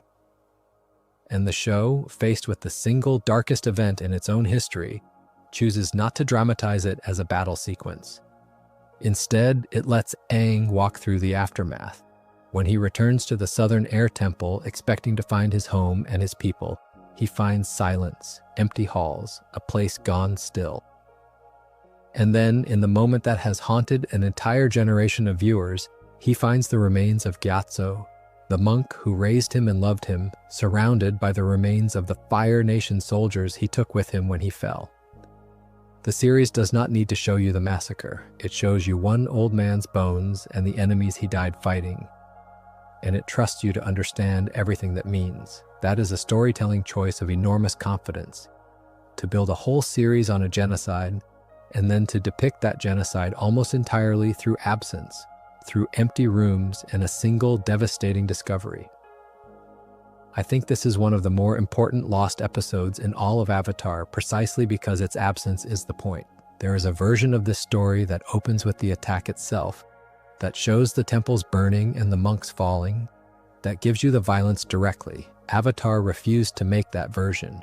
It understood that horror shown in full can become spectacle, can be consumed and set aside, whereas horror implied, horror discovered in its aftermath, lodges in you and stays. The genocide of the air nomads is the most powerful thing in the series, partly because the series had the discipline never to let you watch it happen. And I want to be precise about the aftermath too, because the lore matters. Aang is the last airbender for 100 years, yes, but he is not the last airbender who will ever exist. The air nomad line comes back, first through his own descendants and later, in the sequel series, through an unexpected resurgence of airbending across the world. The people were nearly erased, but the culture, against all odds, survives its own attempted deletion, which is, when you think about it, about as hopeful an answer as there is to the darkest possible act. A whole nation a tyrant tried to cancel, refusing, in the end, to stay cancelled. From an episode Avatar deliberately withheld, let us come back to the modern day and to the second attempt to bring this world into live action, because there are two separate live action projects in Avatar's history, and people constantly merge them into one, so let me keep them clearly apart. The first, as we discussed, was the film from 2010, whose sequels were cancelled. The second is entirely separate, a live-action television series made much more recently for a major streaming platform. A full series adaptation of the original story rather than a single movie. This one did get made, and unlike the film, it has been renewed, with additional seasons ordered to continue adapting the tale. On its face, that is a success. The live-action Avatar the film failed to be, finally reaching audiences and earning enough support to keep going. But there is a cancelled story tucked inside even this success, and it is a significant one, because the two people who created this entire world were originally attached to that live-action series and then walked away from it. DiMartino and Konietzko had initially come aboard the streaming adaptation, involved in bringing their own creation to live action, exactly the arrangement fans would have wanted, the original architects overseeing the remake. And then, during the production, they departed. They left the project before it was finished, stepping away from the adaptation of their own life's work, citing a divergence between the show that was being made and the series they believed it should be. They have spoken about this with a kind of careful restraint, framing it around creative differences rather than airing grievances, but the meaning is not hard to read. The people who made Avatar looked at the live-action version being built from their story and decided they could not, in good conscience, keep putting their names on it as it was heading, so the live-action series that exists is, in a real sense, a version of a lost project the live-action Avatar the creators themselves would have made. That version, the one shepherded by DiMartino and Konietzko to their own satisfaction, was cancelled the moment they chose to leave, and what replaced it was made by other hands with a different vision. I want to be fair here and stay neutral, because the series that got made has its defenders and has clearly connected with a new audience, and there is no villain in this story, only a difference of vision between creators and a studio. But it belongs on tonight's list all the same because it is one more instance of the same recurring pattern, the intended version giving way to a different one, the original vision set aside. Two live-action attempts, and in both cases the version most faithful to the creator's intentions is the one that never fully came to be. Of all the stories Avatar left unfinished on purpose, the one fans have asked for most, the one that has launched 1,000 arguments and fan projects and essays, is the redemption of Azula. And it is worth understanding both what Avatar actually did with her and why the thing so many people wanted was never made. Azula is, for most of the series, the scariest antagonist in it, more frightening in some ways than her father because she is young and brilliant and utterly in control. A prodigy of blue fire and manipulation who wins almost every confrontation she is in through sheer competence. She is terrifying because she never loses, and then, in the final stretch of the series, the show does something devastating with her. It shows you the cost of what she is. As the final confrontation approaches and her father leaves her behind to claim his own glory, Azula begins to come apart. The control that defined her cracks. She grows paranoid, turning on the few people still loyal to her, banishing her closest servants over imagined slights, sliding into isolation. In one of the more unsettling images the series ever produced, she hallucinates her absent mother, Ursa, the same mother whose disappearance haunts Zuko, And we understand in that moment that Azula, the perfect weapon, has been starving for her mother's love the entire time, convinced her mother thought her a monster. The girl who never lost is undone not by an enemy but by herself, by the unbearable weight of having been shaped into an instrument and never loved as a child.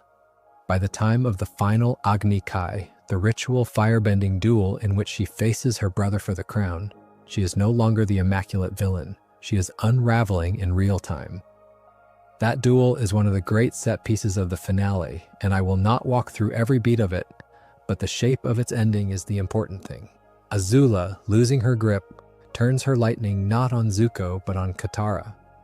And Zuko throws himself into its path to save her, taking the strike meant for someone else.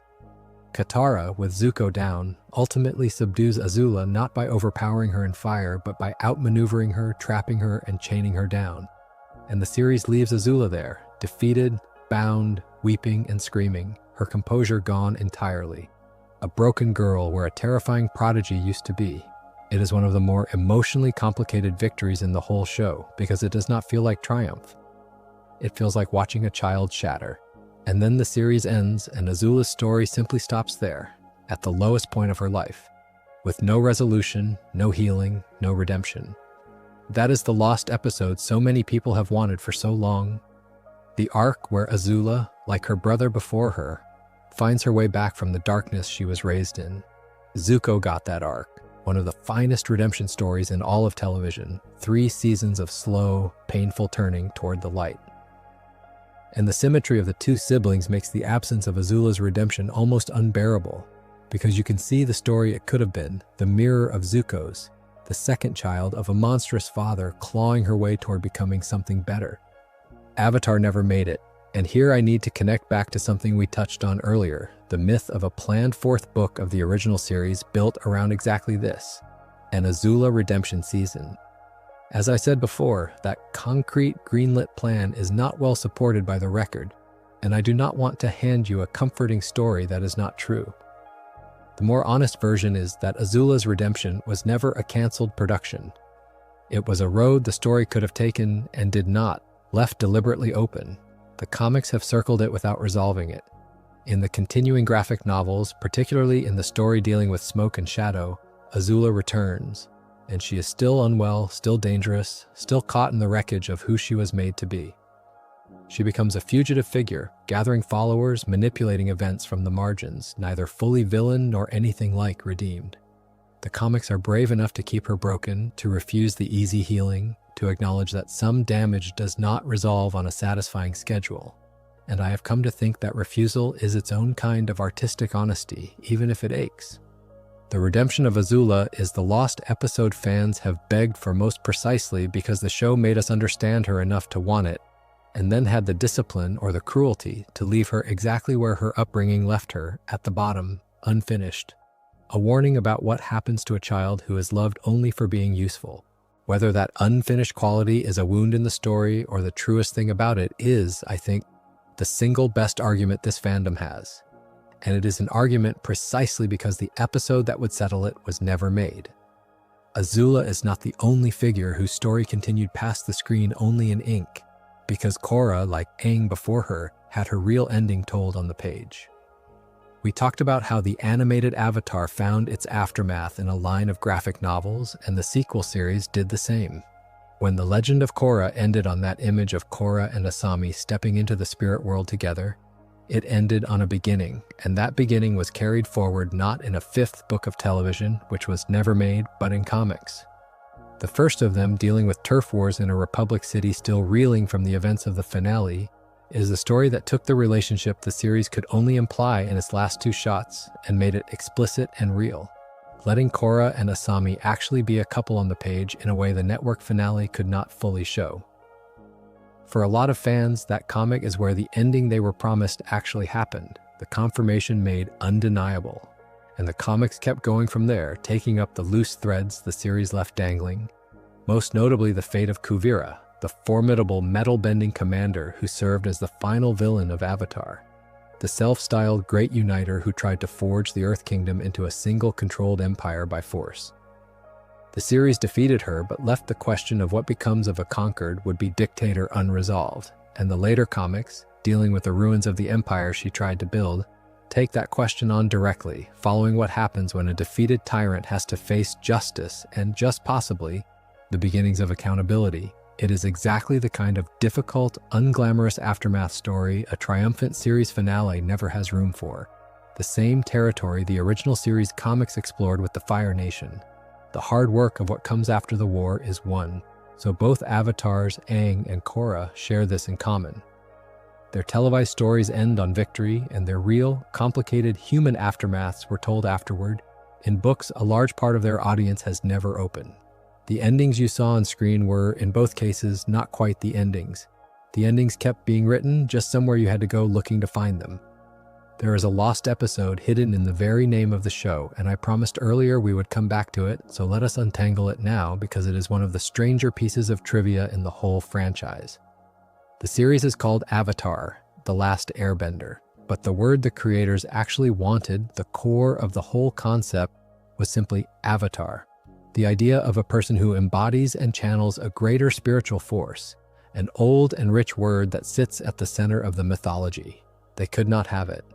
The reason is that the rights to the title Avatar as a film property were held by the filmmaker James Cameron, who had been developing his own enormous science fiction project under that name for many years. The project that would eventually become one of the highest-grossing films ever made. Because Cameron and his studio controlled the name Avatar for film, Nickelodeon could not simply call their series Avatar without inviting a collision, and so the subtitle was born. The Last Airbender was added to distinguish Avatar to give it a name it could legally and safely carry. And the tangle got stranger in other parts of the world. In several regions outside the United States, even the compromise title was considered too close for comfort, too likely to be confused with Cameron's looming blockbuster.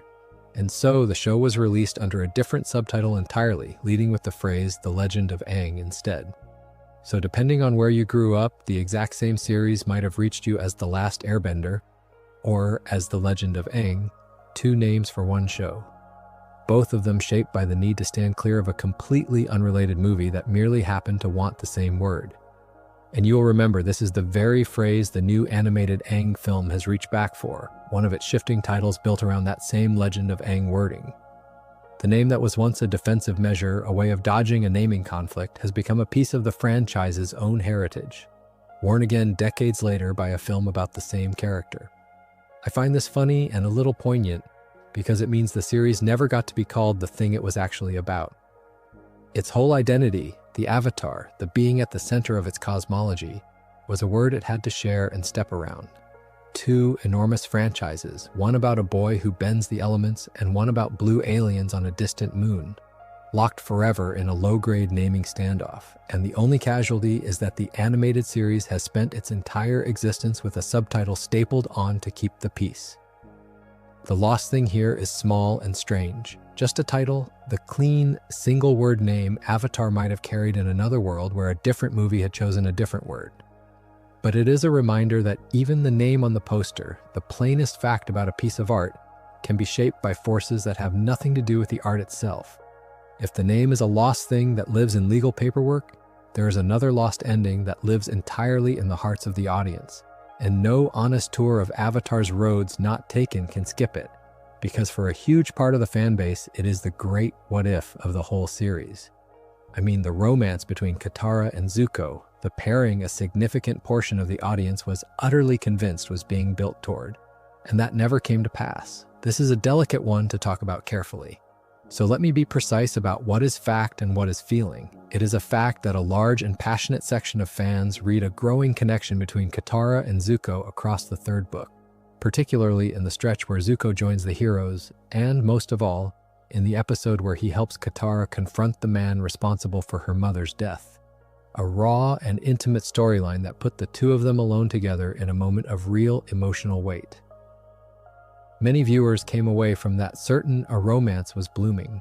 It is also a fact that the creators have said, consistently, that this was never the plan, that the intended romantic ending for Katara was always with Aang, and that the connection fans read between Katara and Zuko, real as it was on screen, was one of respect and hard-won trust rather than the beginning of a couple. So I want to be honest about the register here. The Katara and Zuko romance was not a canceled episode in the way the live-action sequels were canceled. There was no finished script for it sitting in a drawer, no greenlit arc that got pulled. It was a possibility that lived in the space between what the show put on screen and what the audience felt watching it.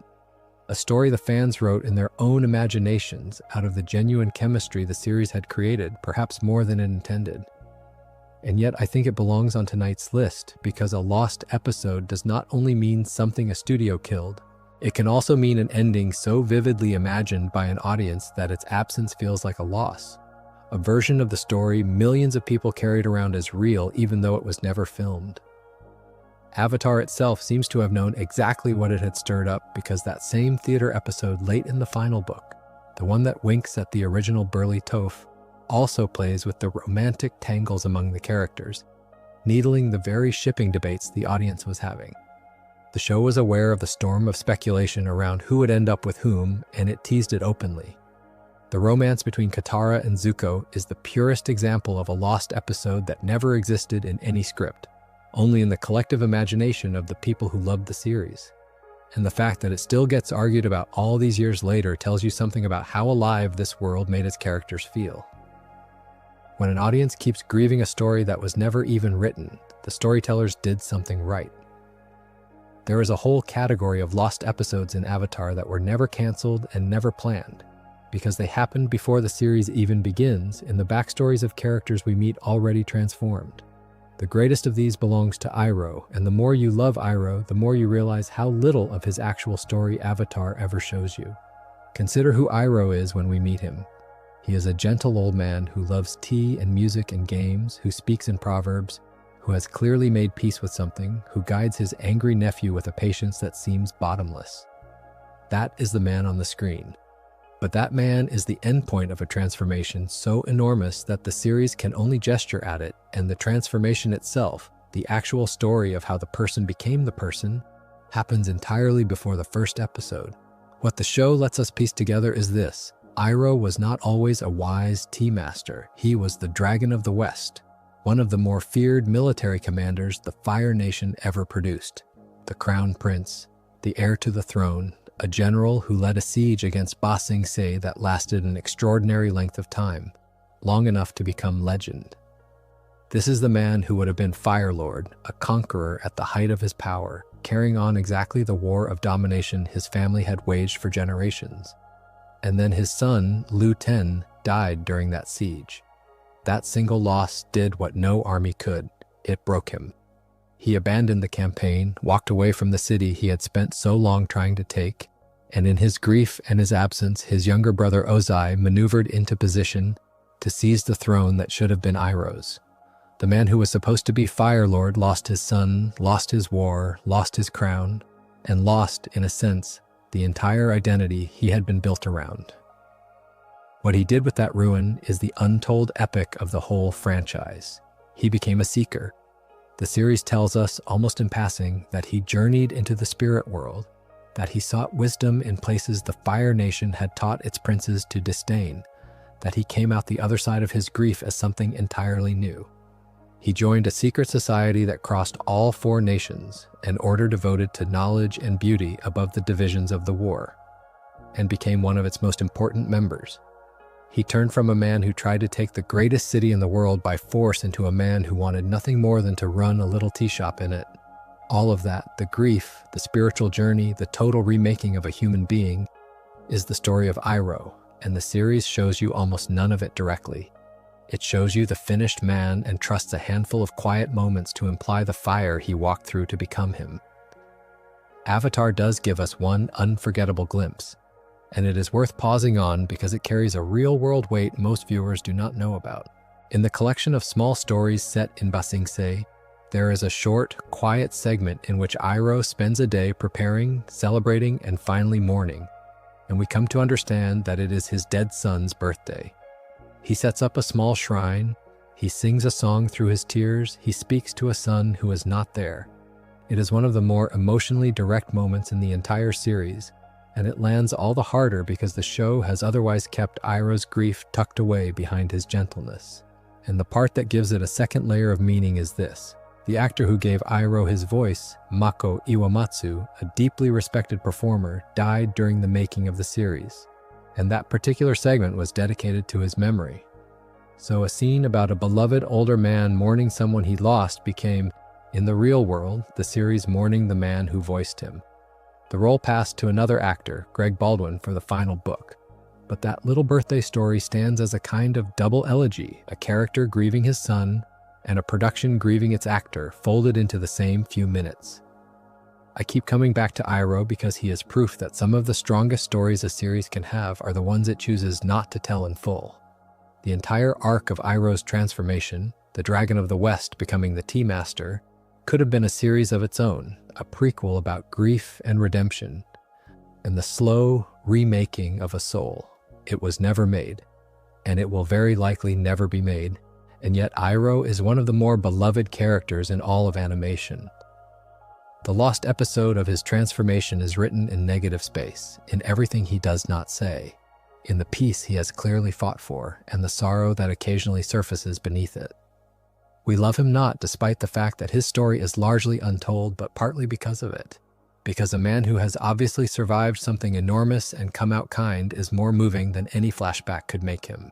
Iroh is not the only place where the franchise handed us an epic folded into a fragment, because Avatar has a habit of compressing whole potential series into single episodes and trusting you to feel the vastness behind them. The clearest example is the story of how the war began, which the original series delivers in essentially 1 hour of television, the tale of Roku and Sozin. These two men, we learn, were friends. Roku, the Avatar who came before Aang, and Sozin, the future Fire Lord who would later order the extermination of the air nomads, grew up together, were close as young men, stood at each other's most important moments. And their friendship curdled slowly as Sozin's ambition to spread the Fire Nation's supposed greatness across the world collided with Roku's duty as the Avatar to keep the 4 nations in balance.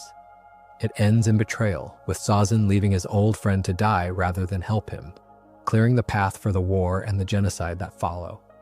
That is a tragedy on the scale of any great drama, a lifelong friendship destroyed by ideology and ambition, the personal roots of a 100-year war, and the series tells it in a single episode. It is masterfully done, but it is unmistakably a compression, a whole potential arc squeezed into the space Avatar could spare. The same goes for the very origin of the Avatar itself, the story of the first person to ever join with a great spirit and become the bridge between the human and spirit worlds, which the sequel series delivers in a compact pair of flashback episodes, an entire Genesis myth handled as backstory. These are not lost episodes in the sense of being canceled. They are lost in a subtler way, told at a fraction of the scale they could have carried, glimpses of epics reduced to fit. Every one of them is a whole series the franchise decided to imply rather than build, and the discipline of that decision, the willingness to gesture at vastness rather than always dramatize it, is part of what makes this world feel so much bigger than the hours we actually get to spend in it. Then there are the blanks the franchise has left on purpose and so far refused to ever fill, the deliberate mysteries it seems perfectly content to carry forever. These are not compressed stories or stories told in another medium. They are questions the franchise has been asked directly and repeatedly and has simply declined to answer, and I find them fascinating precisely because a franchise this careful about its own continuity chose to leave them open. The strangest one involves Sokka.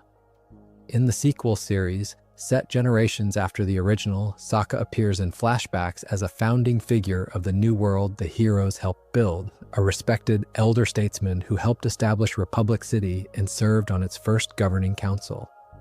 And by the time of Korra's own life, Sokka is gone. He has died. But the franchise has never told us how. There is no episode, no comic, no line of dialogue that explains the death of one of the original show's 4 central heroes. The boomerang-throwing, plan-making heart of the team simply passes, off-screen, unexplained, and the story moves on without ever pausing to tell us what took him. For a character that beloved, that is a remarkable silence. Even stranger is the mystery the franchise has built into Toph's own family. In the sequel series, we meet 2 of Toph's daughters, Lin and Suyin, half-sisters, who could not be more different from each other, and we learn that they have different fathers. And this is the deliberate blank. The identities of those fathers have never been revealed. Toph, true to everything we know about her, kept that information to herself, and the franchise has honored her refusal by never telling the audience either. Fans have theorized and argued for years, but there is no canonical answer, and the creators seem entirely comfortable leaving it that way. It is a mystery baked right into the family tree of one of the more important characters in the whole world, and it is a mystery on purpose. The same holds, in its way, for Zuko's own line.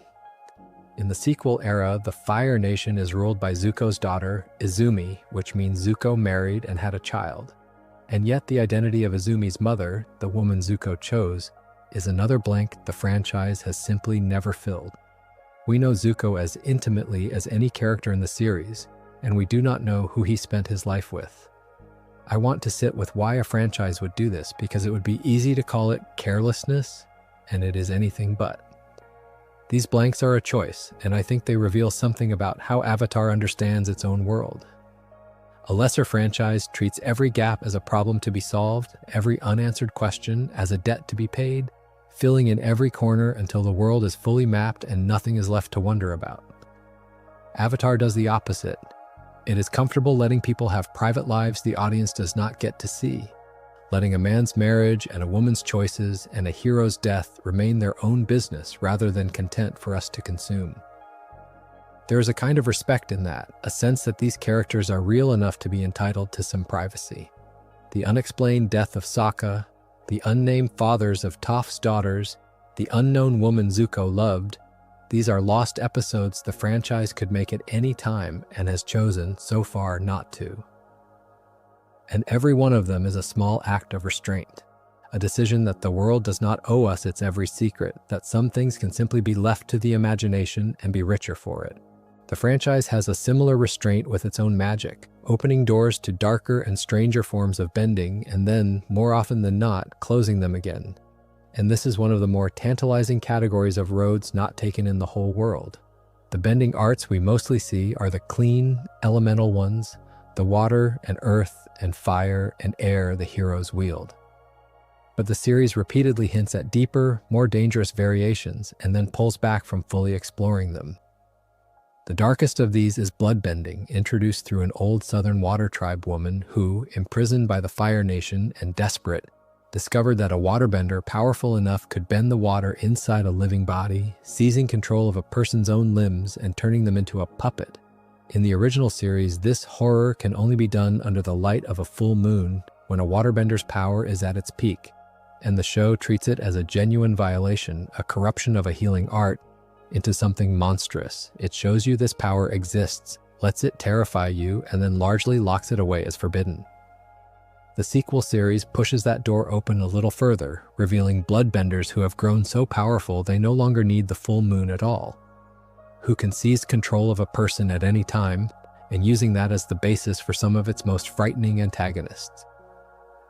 But even then, the franchise treats these deeper arts as rare and dangerous exceptions rather than exploring them fully, glimpses of a much darker system of power lurking beneath the adventure. The same restraint applies elsewhere. There is the explosive assassin from the third book, the silent, terrifying killer who can fire a devastating blast from a tattooed point on his forehead, a man the series never even gives a spoken name, leaving him as a pure force of menace.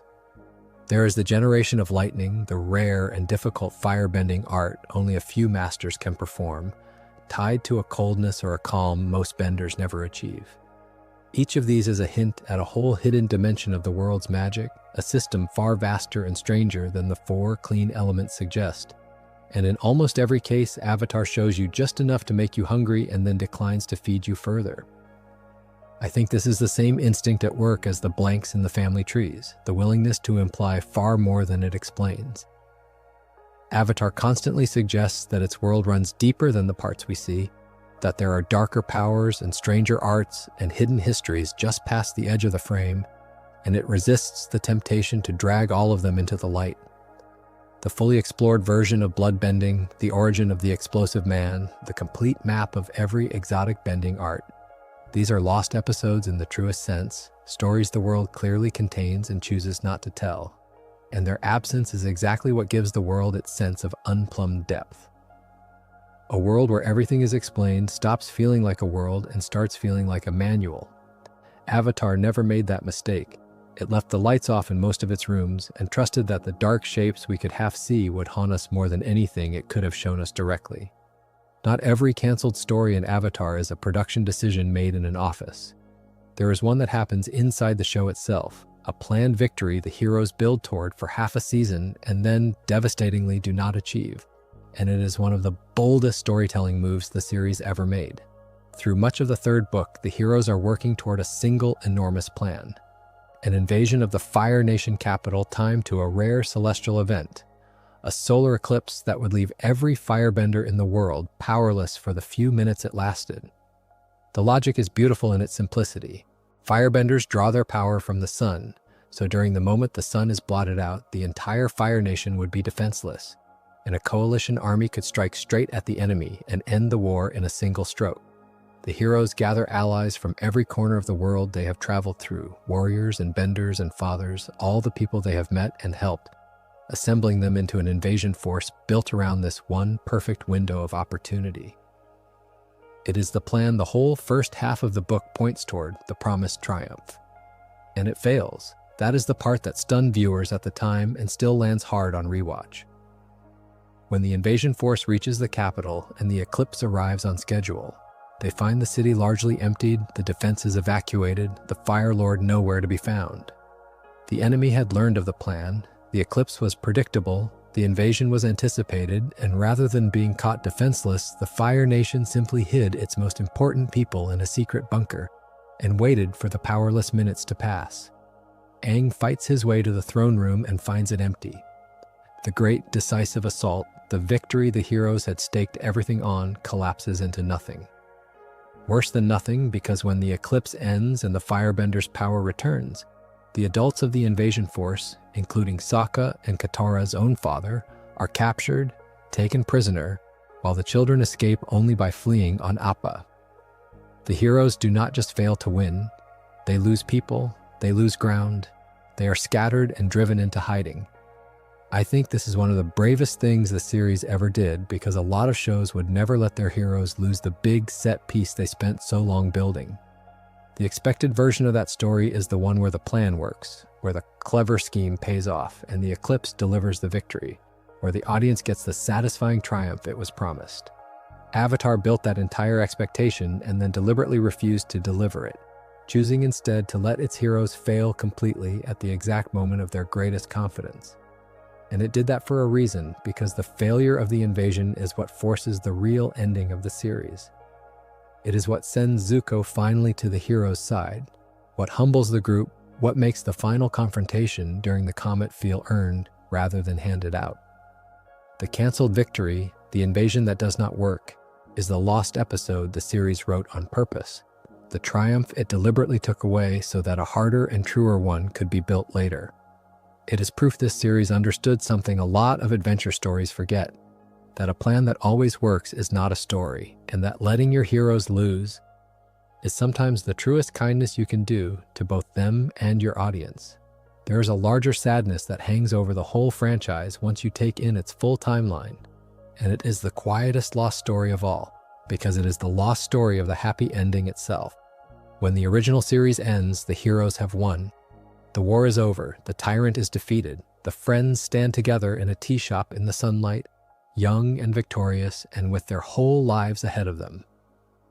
It is one of the more satisfying endings in animation, and it invites you to imagine all of them growing old together, the found family that saved the world going on to live long, full, intertwined lives. And then the sequel series arrives, set generations later, and it tells you it did not quite happen that way, because by the time of the sequel, most of that golden generation is gone, and Aang himself, the boy at the center of everything, died well before he should have. The reason given is heartbreaking in its logic. Aang spent 100 years frozen in that iceberg, and while it preserved his life and let him become the avatar the world needed, it also damaged him, and the toll of those 100 lost years eventually cut his natural life short. The boy who saved the world did not get to grow truly old in it. He died relatively young, leaving behind Katara and their children, one of whom, Tenzin, would spend his life carrying the weight of being the son who inherited his father's airbending and his father's burden. The happy ending was real, but it was brief, and the peace the heroes bought with everything they had did not come with the long, contented old age the final sunny shot seemed to promise.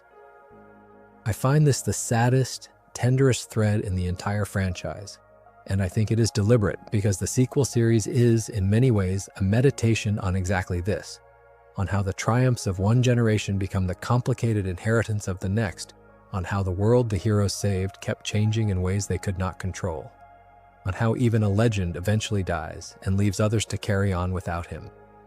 The long, happy life we all imagined for Aang and his friends is a lost episode too, the softest and saddest one, canceled not by any studio but by the simple passage of time inside the story. The victory was true, the peace was real, but the storybook forever after, the one the ending let us picture, was withheld. And in its place, the franchise gave us something more honest and more painful. The knowledge that even the people who save the world do not get to keep it, that they grow old or fail to, that they hand it on and pass away, and that the world goes on needing saving long after the heroes we loved are gone. There's a whole storyline running underneath the original series most viewers barely register on a first watch. A secret history avatar keeps almost entirely off screen until it suddenly steps into the light near the very end, and once you notice it, you cannot unsee it. I mean the Order of the White Lotus, the hidden society that turns out to have been present all along. It is an ancient secret organization whose members are drawn from all four nations, united not by allegiance to any country, but by a shared devotion to philosophy, knowledge, and beauty above the divisions of the war.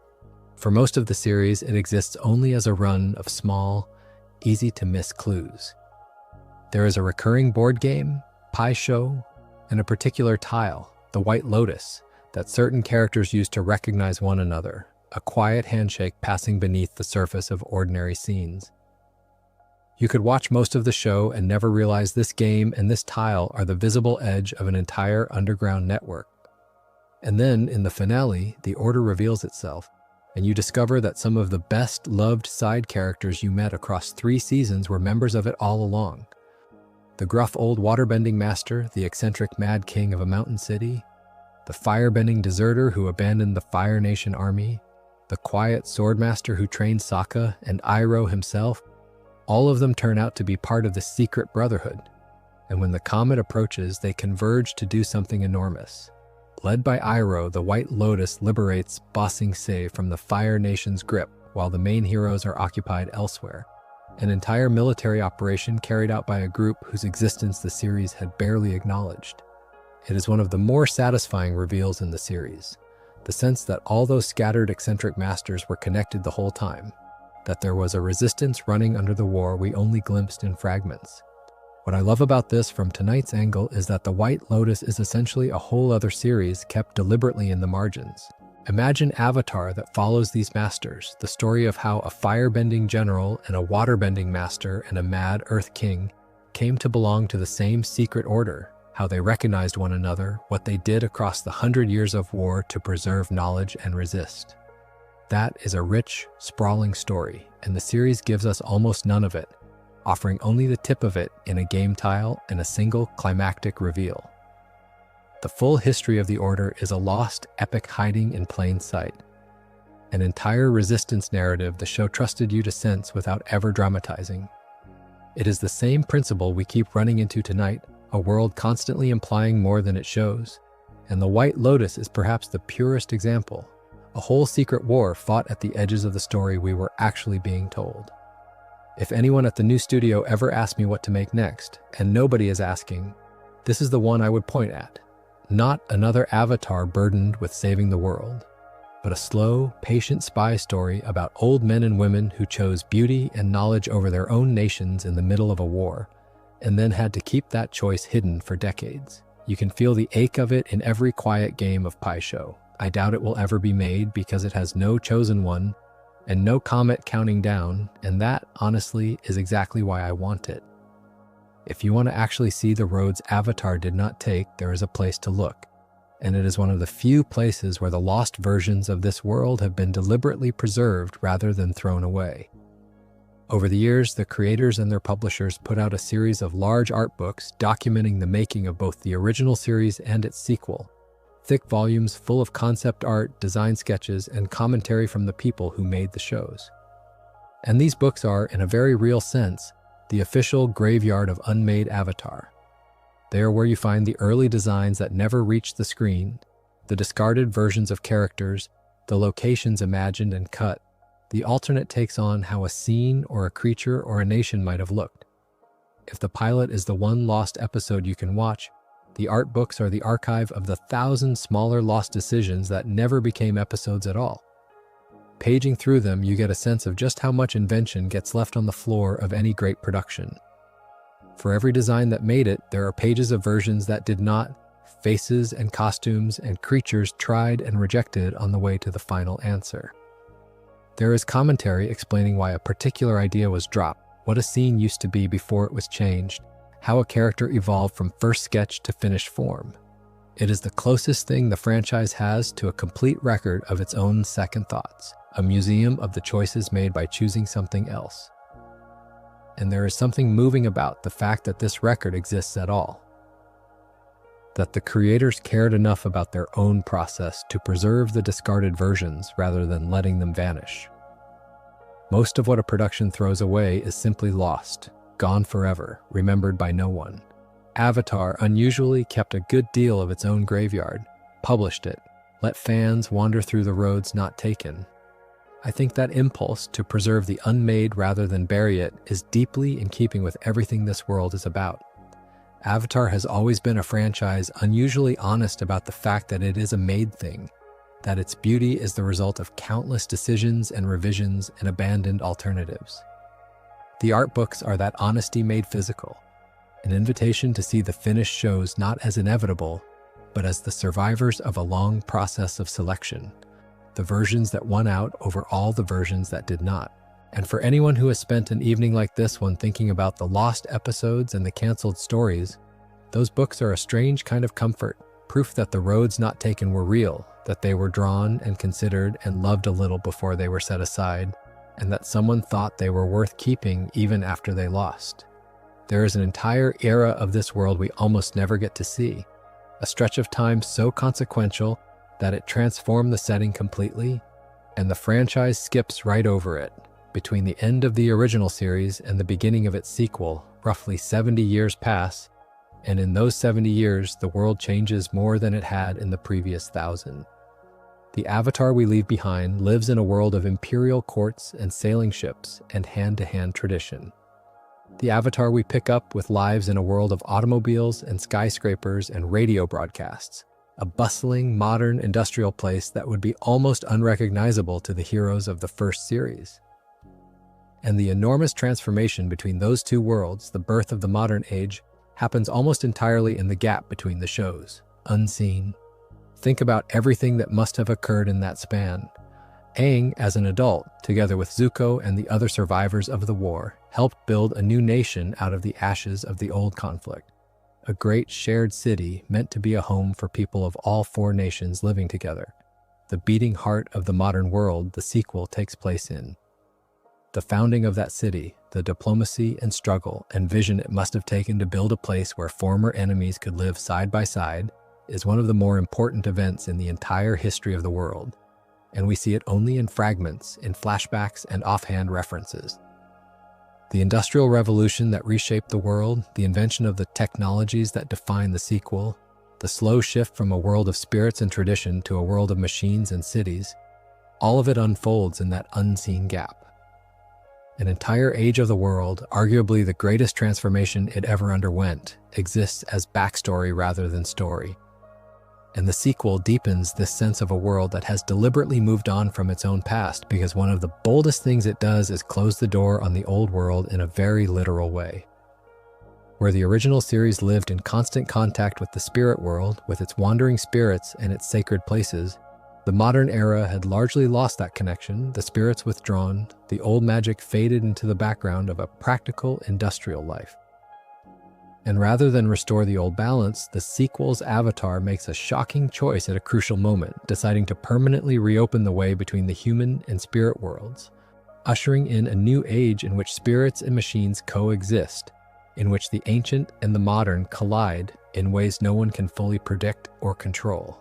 It is another of those irreversible decisions this franchise loves, a deliberate refusal to put the world back the way it was. What all of this means is that the world of the original series, the world so many of us fell in love with, is itself a kind of lost thing. It does not survive into the sequel intact. It is retired, industrialized, transformed, closed off. The quiet villages and imperial capitals and untouched wildernesses of Aang's era give way to a crowded modern metropolis, and the peaceful, spiritual, pre-industrial world we spent 3 seasons exploring becomes, by the sequel, a vanished age, remembered but gone. I find that poignant because it means the setting itself is one of the franchise's canceled stories, a whole world discontinued between one series and the next. The lost era in the gap, the 70 years of transformation we never got to watch, is the story of how one world became another, and it may be the single largest untold story in the entire franchise. An entire age of history reduced to the space between 2 shows. Even within the original series, the series left one of its most important arcs unfinished, and it belongs to Aang himself, at the very center of everything. Across the second book, Aang is trying to master the Avatar state. Dante, the tremendous power that lets the Avatar channel the strength of all their past lives at once, and he seeks out a wise guru who tries to guide him through the process. The guru explains that to truly master this power, Aang must work through a series of inner blocks, opening himself fully, and that the final step requires him to let go of his deepest earthly attachment. And that attachment for Aang is Katara, the person he loves most in the world. To achieve complete mastery of his power, he is told, he must be willing to release his attachment to her. Aang cannot do it. In the crucial moment, faced with a vision of Katara in danger, he chooses his love for her over the detachment the mastery requires, and he breaks off the process incomplete. And this incompleteness has consequences that echo through the rest of the series. Because he never finished opening himself to the Avatar state in the way the guru described, he remains vulnerable. And when he is struck down by lightning at the end of that book, the injury does more than nearly kill him. It damages his access to the Avatar state itself, leaving him, for much of the final book, unable to reach the very power he had been trying to master. The spiritual path he could not complete becomes a literal wound that follows him toward the finale.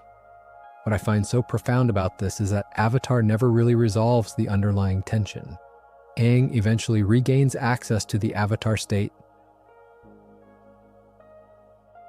but not by finally letting go of Katara, not by completing the Guru's path in the way it was laid out. The question the Guru posed, whether Aang could ever truly reconcile his love with his cosmic duty, whether a person can hold on to their deepest human attachment and still become everything the Avatar is supposed to be, is never cleanly answered. Aang simply refuses the choice, insists on keeping both his love and his power, and the series lets him without ever fully addressing whether that refusal cost him something. The version of Aang who walked the monk's path all the way to its end, who achieved perfect spiritual detachment and complete mastery, never came to be. The Aang we got chose love over transcendence again and again, and the story of what he gave up by making that choice, the fully realized spiritual master he might have become, is one more road left untraveled, hidden inside the hero we actually watched grow up. Some of the loveliest lost things in Avatar are lost inside the world itself, ancient truths that entire nations forgot about their own power. And the finest example is the real origin of firebending. By the time of the series, the Fire Nation teaches its benders that fire comes from rage, that it is fueled by anger and hatred, that the way to make it stronger is to feed it with fury. That is the version of firebending the war produced, a weapon born of aggression. But it is not the truth, and in the third book, the show reveals the Fire Nation had forgotten the actual source of its own art. Zuko, who has lost his ability to firebend well after his life is turned upside down, sets out with Aang to rediscover where firebending really comes from. And what they find is a civilization everyone believed was extinct, They journey to the ruins of the ancient Sun Warriors, the original firebenders, expecting to find only stone and dust. Instead, they find that the Sun Warriors are not extinct at all. They have survived in secret for thousands of years, keeping the old ways alive while the rest of the world assumed they were gone. And more astonishing still, the Sun Warriors are the guardians of the last dragons, the creatures who first taught human beings to bend fire. Dragons were thought to have been hunted to extinction, killed by firebenders seeking the ultimate hunting trophy. And there is a devastating detail folded into this, which is that Iroh, long before, had encountered the last dragons and chosen to spare them, then told the world he had slain them so that no one else would ever hunt them. The dragons everyone believed were gone had been secretly protected all along. Aang and Zuko are brought before these last two dragons, and rather than being destroyed, they are shown the true heart of firebending. That fire at its origin is not rage at all, but life, energy, warmth, the same force that makes things grow. The Fire Nation had taken the element most bound up with life and taught its children that it was a tool of destruction, and in doing so had lost the truth of what its own power meant.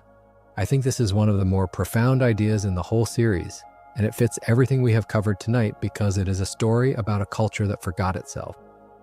The real firebending, fire as life rather than fire as anger, was very nearly lost forever, kept alive only by a hidden people and two surviving dragons everyone thought were dead. An entire nation had a lost episode buried inside its own soul.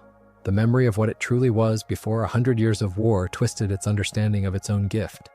And the recovery of that truth, the rediscovery that fire is life, becomes part of how the world heals, part of how Zuko becomes the leader he needs to be. The lost history here is not a cancelled production. It is a truth the world itself misplaced and had to travel to the ruins of a forgotten civilization to find again. The world of Avatar is full of these vanished troves of knowledge, and there is one in particular I cannot stop thinking about, because it is a whole library, an entire repository of everything, deliberately taken away from humanity. In the second book, the heroes discover a vast spirit library hidden in the desert, a colossal store of knowledge maintained by an ancient and enormously intelligent spirit who had spent countless ages collecting all the learning of the world, every fact, every history, every secret, gathered and preserved in one impossible place. For a moment, it is a wonder, the sum of all knowledge sitting there to be explored. The heroes use it to find a crucial piece of information, the timing of the eclipse that will shape their whole invasion plan.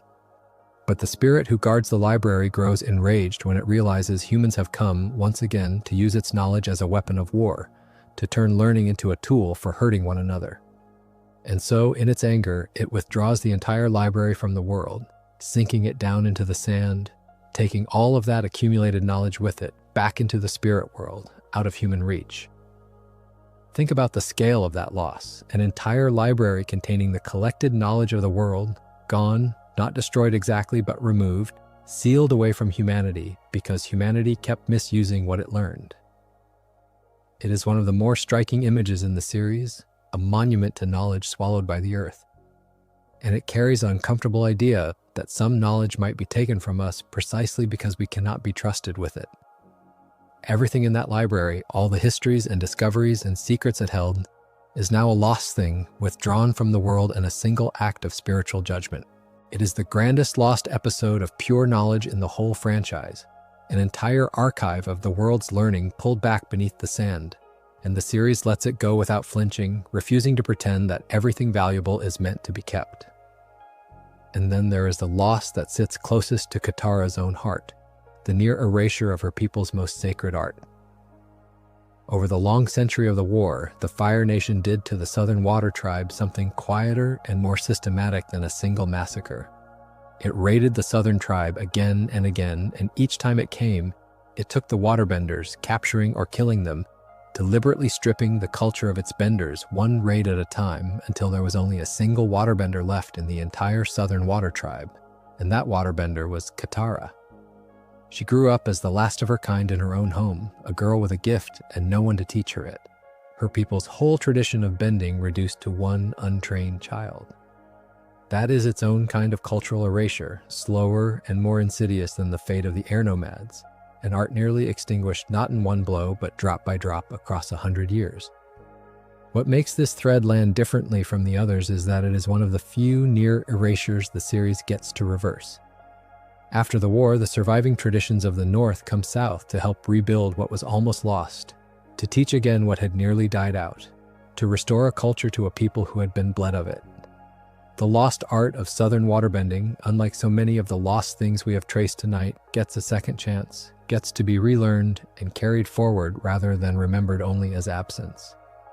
And I find that hopeful, a reminder that not every lost thing stays lost, that sometimes a culture reduced to a single ember can be coaxed back into a fire. The Southern Water Tribe nearly became another vanished people, another lost chapter, and instead it became a story of restoration, one of the rare canceled things in this whole world that got uncanceled, that came back. There is one more kind of lost story woven into the world of Avatar, and it is the darkest of them, because it is a story about erasing stories, about powers that deliberately deleted the truth from their own people's minds. The clearest example lives inside the walls of Ba Sing Se, the great Earth Kingdom capital, the supposed sanctuary that turns out to be something much darker. When the heroes finally reach the city, expecting to find the seat of resistance against the Fire Nation, they discover instead a place under a strange and suffocating spell of denial. Inside the walls of Ba Sing Se, no one is permitted to speak of the war. It is not merely discouraged, it is forbidden, enforced by a secret police who maintain the fiction with a quiet, smiling menace. The very existence of the 100-Year War, the thing consuming the entire world outside, is treated within the city as a subject that simply does not exist, a truth surgically removed from public life. The mechanism of that denial is one of the more unsettling things the series ever showed. A powerful official runs the city from the shadows while the king sits as a figurehead, and beneath him operates an organization of agents who manage the population's very perception of reality. Anyone who insists on speaking the forbidden truth, who says the word war too loudly, is taken and, in effect, re-educated, handled by unnervingly cheerful minders who repeat the same soothing denials with fixed smiles. The city runs on a maintained silence, a collective agreement enforced from above that the catastrophe engulfing the world is not happening. It is a whole civilization living inside a canceled truth, an entire population whose history has been edited out from under them. And the horror of it is not loud. It is polite, orderly, pleasant on the surface, which makes it so much worse. The lost thing here is the real history of the war itself, erased not by accident but by design, deleted from the minds of millions of people who were simply told over and over that there was nothing wrong. The Fire Nation practices its own version of the same erasure, and the series shows us this too from the inside. When the heroes spend time undercover and its children attend a Fire Nation school, we see what those children are taught, and it is a carefully constructed lie.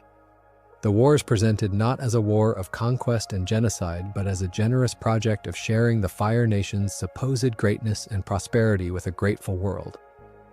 The founding atrocity, the deliberate extermination of an entire peaceful nation, is simply not in the curriculum. Generations of Fire Nation children have grown up inside a rewritten history, taught to be proud of a legacy whose actual foundation has been hidden from them. They are not villains, they are people raised inside a canceled truth, just like the citizens of Ba Sing Se, their real history replaced with a comfortable fiction handed down by the powerful. What strikes me about both of these, and the reason I save them for near the end of the night, is that they are the eeriest lost stories in the whole franchise, precisely because they are the most deliberate. A canceled television project is a loss of art. An erased history is a loss of truth, and it is done on purpose, by people who understand exactly what they are doing, because a population that does not know its own past is easier to control. Avatar, a show ostensibly made for children, had the courage to build 2 entire societies around this idea, to show its young audience that the deadliest kind of lost story is the one a government removes from your own memory and replaces with something more convenient. The real history of the war, the true story of what the Fire Nation did and what the world endured, is a lost episode inside the fiction itself, suppressed by the Dai Li in the East and by the school teachers of the Fire Nation in the West, and the hero's task is, in part, to give that story back, to make the world remember what it was made to forget. Of all the canceled stories we have walked through, that is the one whose stakes are the highest, because a world that loses its true history loses the ability to become anything better than its lie. The single largest unexplored territory in all of Avatar is not a canceled project or a suppressed history. It is a place, the spirit world, an entire parallel plane the series opens a door onto and then largely leaves unexplored, showing us just enough to make us ache for more. Throughout the original series, the spirit world appears as a strange, dreamlike counterpart to the physical one, a place the Avatar can cross into, populated by beings of enormous age and power whose logic is nothing like human logic. And nearly every one of these beings is introduced in a single, unforgettable scene and then never seen again. Glimpses of a vast spiritual ecology Avatar barely begins to map. The one that haunts me most is a creature the young Avatar meets when he goes seeking answers at the North Pole, an ancient spirit who takes the faces of anyone who shows the slightest flicker of emotion in his presence. To speak with him and survive, you must keep your face perfectly blank. No fear, no surprise, no feeling of any kind, while an ageless horror circles you looking for a reason to take what you are. It is one of the more frightening things the series ever put on screen, a moment of real dread in a show for children. And then it is over, and this spirit essentially vanishes from the story, a nightmare glimpsed once and left behind. There is a whole mythology implied in that single encounter, an entire history of an ancient predatory spirit and everyone it has ever unmade, and the show gives us none of it. It simply lets the horror exist, terrifying and unexplained, and moves on. The great spirits who govern the deepest forces of the world get the same treatment. At the North Pole, the series introduces the spirits of the moon and the ocean, taking physical form as a pair of fish circling one another in a sacred pool, the ancient powers behind the tides and behind waterbending itself. And when one of them is killed by a vengeful Fire Nation commander, the consequences are cosmic and immediate. The moon itself going dark, waterbending, failing across the world, until a young woman gives up her own life to become the new moon spirit, sacrificing herself to restore the balance she was, in a sense, born to protect. It is one of the more beautiful and devastating sequences in the entire series, an ordinary person becoming a god, and it opens a door onto an entire theology, a whole structure of spirits and forces underlying the physical world, that the series only ever cracks ajar. Everywhere the series touches the spirit world, it does the same thing, introduces something vast and strange and old, lets it change everything for a moment, and then closes the door again. I think this is, in a way, the ultimate lost episode of Avatar. Not a single canceled story, but an entire world the series deliberately kept mysterious, a whole cosmology it chose to imply rather than explain. The sequel series eventually pushes further into the spirit world, spends more time there, tries to map some of what the original left dark, and yet even then the sense persists that we are only ever seeing the shallows of something unfathomably deep.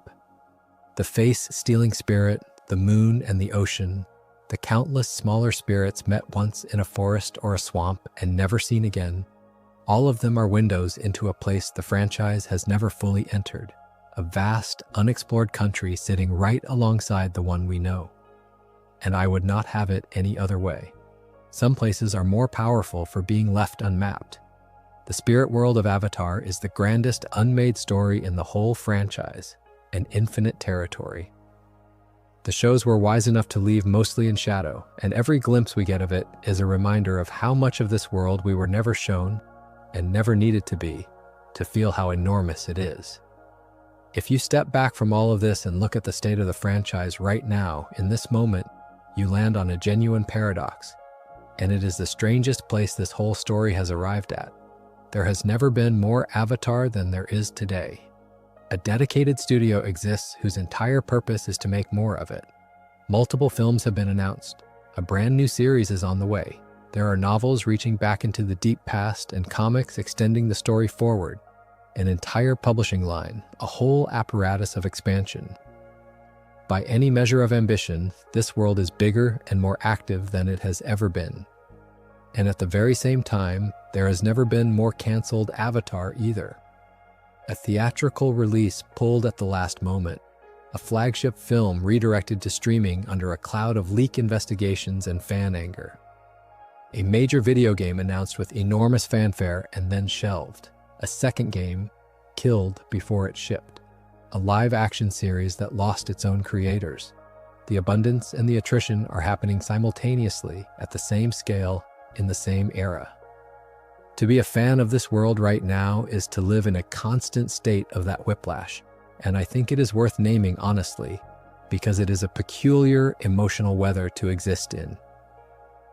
You learn of a new project and you feel the old hope rise, the possibility of more time in a world you love. And then, often as not, you watch that project shrink or slip or vanish before it arrives. The theatrical movie becomes a streaming release. The biggest game in the franchise's history becomes a press release about a setback. The faithful live-action adaptation becomes a version the creators walked away from. Over and over, the announced thing and the delivered thing turn out to be different, and the gap between them is where a lot of quiet fan heartbreak lives. There is a particular kind of caution you develop, loving this franchise, a habit of holding every announcement a little loosely, of not letting yourself believe in a thing until it actually exists. And yet, here's what I keep circling back to, and it is the reason I do not find any of this bleak. This is not a sign that the franchise is failing. It is a sign that it is trying. A world that cancels a lot of projects is a world that attempts a lot of projects, that keeps swinging, that refuses to sit still and simply repackage its greatest hits.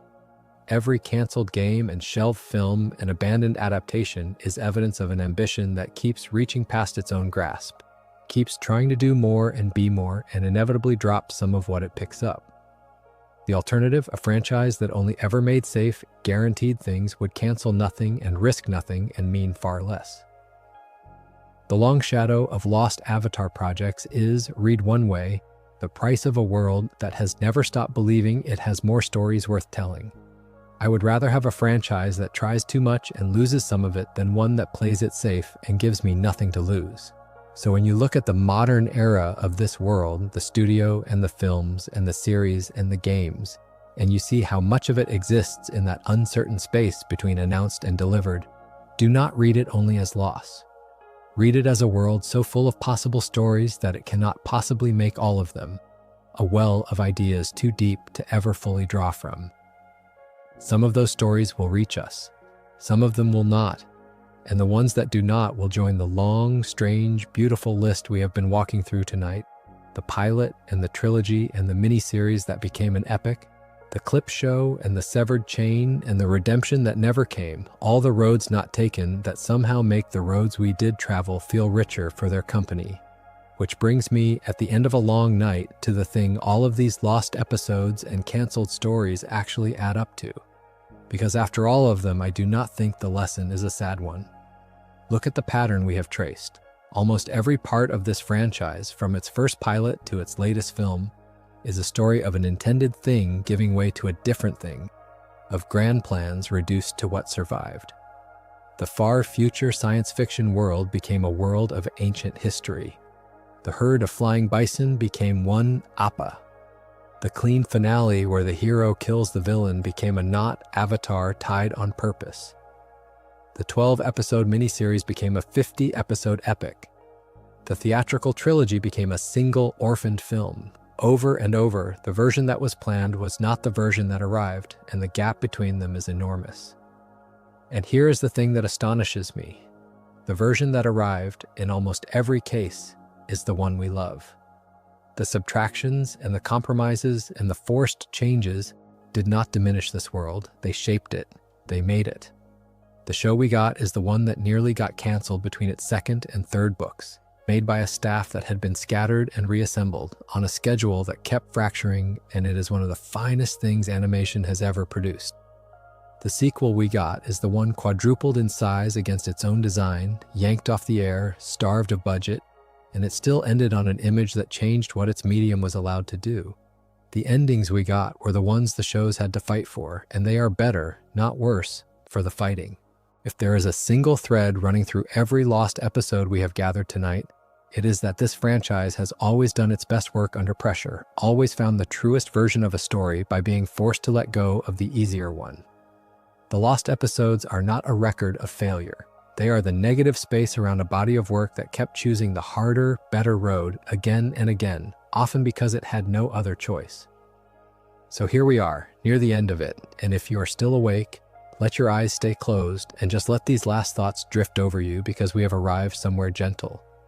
We began tonight with a pilot almost nobody has seen, a rough little film with a girl named Kaya and a boy voiced by someone who never returned, and we have wandered from there through a whole hidden country of things that were dreamed and set aside. The far future world Avatar almost became. The trilogy of live-action films that died after one. The miniseries that swelled into an epic and then got pulled off the air. The clip show made to protect a crew. The movie that lost its theater. The games that vanished. The redemption that never came. The histories erased. The spirits met once and left in the dark. It is a long list, and I hope laying it out this way, slowly, in the quiet, has felt less like a catalog of loss and more like a kind of company. The sense that behind every finished thing you love, there's a whole crowd of unfinished things that helped it become what it is. Because that, in the end, is what I keep coming back to when I think about Avatar and everything it almost was. This is a show that has spent its entire life on the edge of not existing. It was assembled in a couple of frantic weeks. It had to audition for its own survival, batch by batch. It was technically canceled and sent home in the middle of its best work, brought back only because someone chose to fight for it, and finished under a broken schedule by a scattered staff who refused to waste their second chance. Its sequel was quadrupled and starved and exiled to the internet, and still ended on an image that changed what television could do. And now, decades on, it lives inside a paradox. More of it being made than ever before, and more of it being canceled than ever before. A world so full of possible stories it will never be able to tell them all. None of that fragility ever made it smaller. It is one of the reasons the thing feels so alive. What lasts in the end is not the list of what was lost. What lasts is a world that taught a generation that a pacifist could win without killing, that a tyrant's child could be pitied, that fire could mean life instead of rage, that even a people someone tried to erase could refuse to stay erased. A world honest enough to leave its heroes unfinished, to let a death go unexplained, to let a whole spirit plain stay in shadow, because it trusted you to feel the size of what it did not show. That kind of honesty is rare, and it is exactly why people who watch this show as children are still talking about it as adults, still reading the comics, still arguing about the endings that were and the endings that never came. The lost episodes are not the failure of that legacy. They are part of its shape, the outline of a thing that always reached further than it could hold, and reached beautifully. So if this was the last thing you heard before sleep, let it be a soft thought to carry down with you, that the stories we love are made as much by what gets left out as by what stays in, and that the roads not taken are still, somehow, part of the journey. Rest easy, the war is over, the tea is warm, and somewhere in a quiet shop in a city that was almost never built, an old man is still humming a song to a son he lost, and everyone who ever loved this world is welcome at his table.